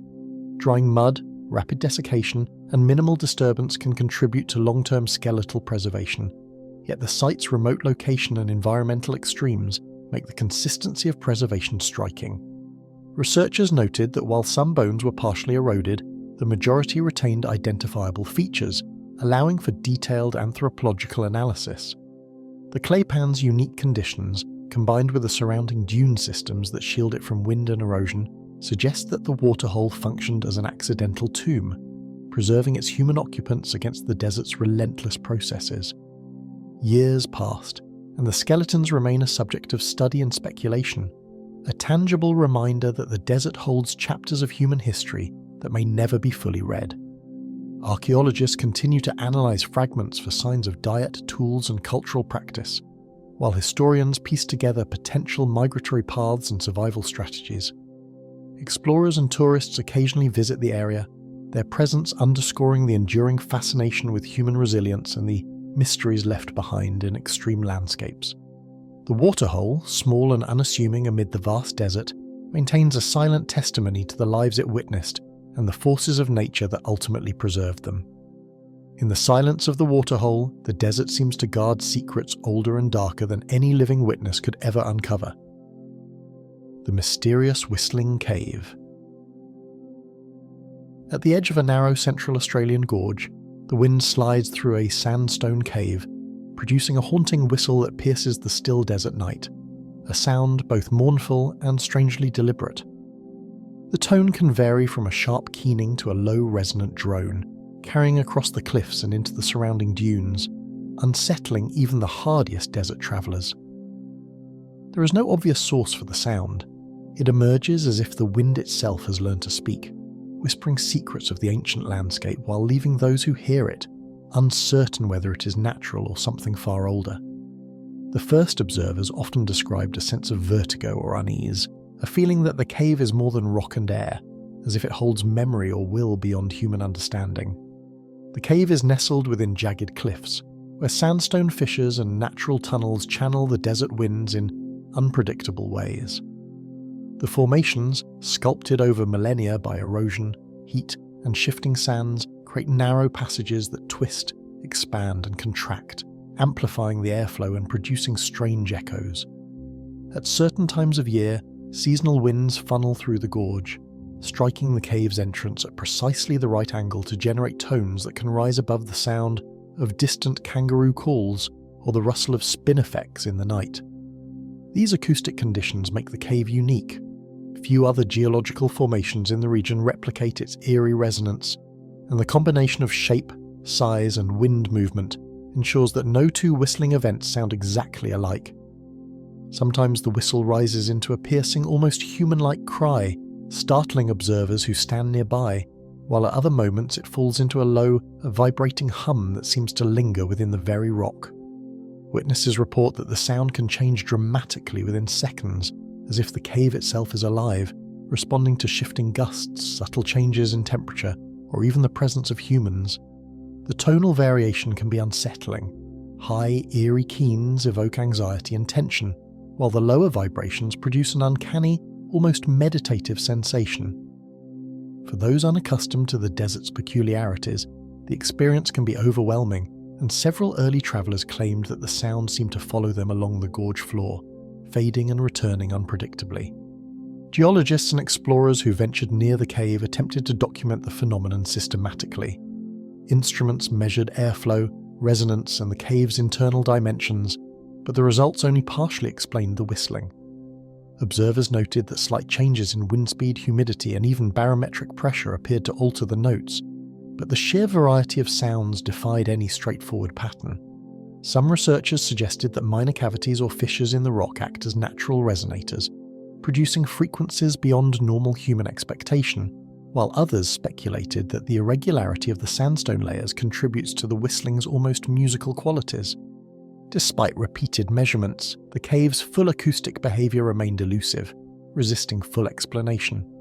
Regarded by local Aboriginal communities as a living entity, the cave is a place where spirits of the land communicate through wind. Oral histories speak of the whistling as the voices of ancestral beings, cautioning travellers or marking sacred terrain, and elders often warn outsiders to treat the gorge with respect. The cave is seen not merely as a geological feature, but as a threshold between the physical and spiritual realms, a site where the desert itself communicates its rhythms and warnings. For generations, desert dwellers have observed that the whistling can indicate approaching weather shifts, the presence of hidden water sources, or even the movement of wildlife, reinforcing the cave's place in both practical and spiritual understanding of the land. Contemporary researchers have studied the cave with modern acoustic technology, measuring frequencies, airflow patterns, and resonance effects within the sandstone tunnels. They confirm that natural processes account for much of the sound, yet the unpredictability of tone, timing, and intensity continues to defy complete scientific explanation. Even with high-speed microphones, computer modelling, and detailed geological surveys, no definitive formula can replicate the cave's full range of whistling events. The complexity of the sandstone formations, combined with the desert's ever-shifting winds, ensures that every experience remains singular, leaving a lingering sense that the phenomenon is part natural law and part something else entirely. Visitors describe standing at the mouth of the cave and feeling vibrations ripple through the surrounding rock and desert air, as if the whistling carries a physical presence. Some report feelings of awe, vertigo, or melancholy, while others speak of a sudden clarity, a fleeting awareness of the desert's vastness and the passage of time. The cave's sounds can dominate the senses, drowning out conversation, footsteps, and even the rustling of small animals, creating a space that feels both intimate and infinite. For those who linger too long, the whistling can become almost hypnotic, blending with the desert wind until the distinction between sound and spirit, natural and supernatural, becomes blurred. Even with repeated observation, recordings, and study, the whistling continues to resist complete understanding, leaving the cave a site of fascination and unease. Scientists, explorers, and Aboriginal elders alike recognise that the phenomenon cannot be reduced to a single explanation. Instead, it exists at the intersection of geology, meteorology, and cultural memory. The cave's continued mystery is a reminder that the desert holds hidden phenomena, often unnoticed until circumstances align perfectly, and that even the most familiar landscape can conceal sounds and experiences beyond ordinary perception. Coursing through the gorge at twilight, the wind awakens the cave to whistle once more, suggesting secrets that may never be fully heard or understood. The Lost Expedition of Burke and Wills. The expedition of Robert O'Hara Burke and William John Wills in 1860 set out to traverse the continent from south to north, an endeavour that would become one of Australia's most infamous tales of ambition and tragedy. Commissioned to chart an inland route to the Gulf of Carpentaria, the expedition embodied both the optimism and hubris of colonial exploration. From their departure in Melbourne, the men faced a continent largely unknown to European settlers, with its harsh climate, vast distances and unpredictable terrain offering a formidable challenge. The journey promised fame, yet it would exact a devastating cost, leaving gaps in the historical record that continue to intrigue and perplex historians. The route carried them across the unforgiving Simpson and Sturt stony deserts, landscapes defined by jagged rocks, saltbush plains, and the relentless heat of the Australian sun. Water sources were sparse, often limited to ephemeral waterholes that appeared only after rare rains, while dunes and gibber plains slowed the progress of both men and animals. The desert seemed indifferent to human endeavour, punishing miscalculation and leaving travellers at the mercy of the elements. Even small errors, misjudged distances or exhausted pack animals could prove fatal, highlighting the extreme risks faced by the party as they pressed northward into increasingly remote territory. Planned carefully and provisioned abundantly, the party nonetheless struggled with overburdened camels, difficult terrain, and the logistical limitations of 19th century exploration. Supply points were few and often miscalculated, while the physical exertion required to traverse hundreds of kilometres of harsh terrain quickly depleted the men's energy reserves. Burke, Wills and their companions were not only contending with natural obstacles, but also with the challenges of leadership and decision-making under extreme conditions. The diaries reflect moments of optimism, yet they are punctuated by frustration and exhaustion, revealing the gradual erosion of morale and the looming sense that the desert's vastness could overwhelm even the most determined explorers. Days of relentless heat, insufficient nourishment, and illness began to erode the endurance of the explorers, leaving them physically exhausted and mentally strained as the northern goal drew nearer. Dysentery, scurvy, and dehydration threatened survival, while the isolation magnified the psychological toll of their ordeal. The men faced not only the physical demands of travel, but also the constant calculation of risk, whether to press forward, conserve strength, or await reinforcements that might never arrive. Such choices became increasingly desperate, compounded by the fact that every mile north meant a greater distance from known supplies, placing the explorers in a precarious balance between ambition and mortality.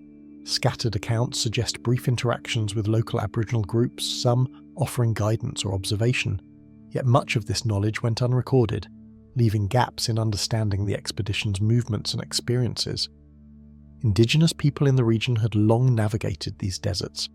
Their intimate knowledge of water sources, seasonal cycles, and survival techniques standing in stark contrast to the European approach.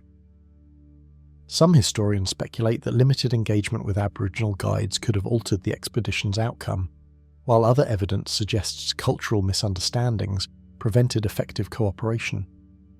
The silence in the official record regarding these encounters adds another layer to the enduring mystery of Burke and Wills, highlighting both the challenges of cross-cultural communication and the unknowable aspects of survival in a hostile land. Burke, Wills, and several companions vanished from their final camps, with diaries indicating conflicting routes, abandoned supplies, and uncertain timelines, sparking decades of speculation and historical debate. Key locations such as Cooper Creek became sites of investigation, where the remnants of tents, tools, and personal items were discovered in partial disarray. The question of how the men moved through the landscape, the decisions that led to separation, and the precise sequence of events during their last days has never been fully answered. Each discovery adds detail yet also compounds uncertainty, leaving historians to reconstruct possibilities from fragmentary evidence and sometimes contradictory accounts. Recent archaeological surveys and forensic studies have attempted to reconcile diary entries with landscape evidence, proposing new theories about starvation, disorientation, and environmental hazards that might have sealed their fate.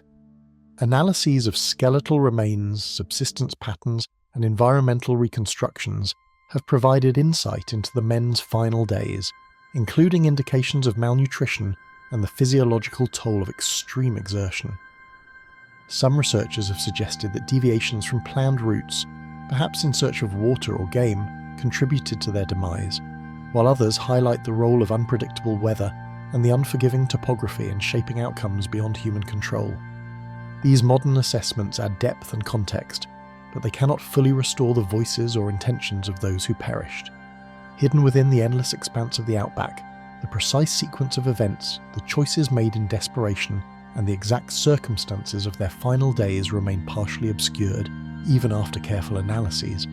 Diaries, letters, and surviving artifacts provide tantalizing glimpses, yet they are inevitably filtered through human perception, leaving room for ambiguity and interpretation. The expedition endures not only as a story of exploration and tragedy, but also as a symbol of the limits of human endurance and the unknowable forces of nature. The desert itself, as both witness and participant, continues to guard its secrets, allowing only fragments of truth to emerge through careful study and conjecture. To this day, the desert may still guard the ultimate truth of what truly befell Burke and Wills, despite the fragments it has revealed.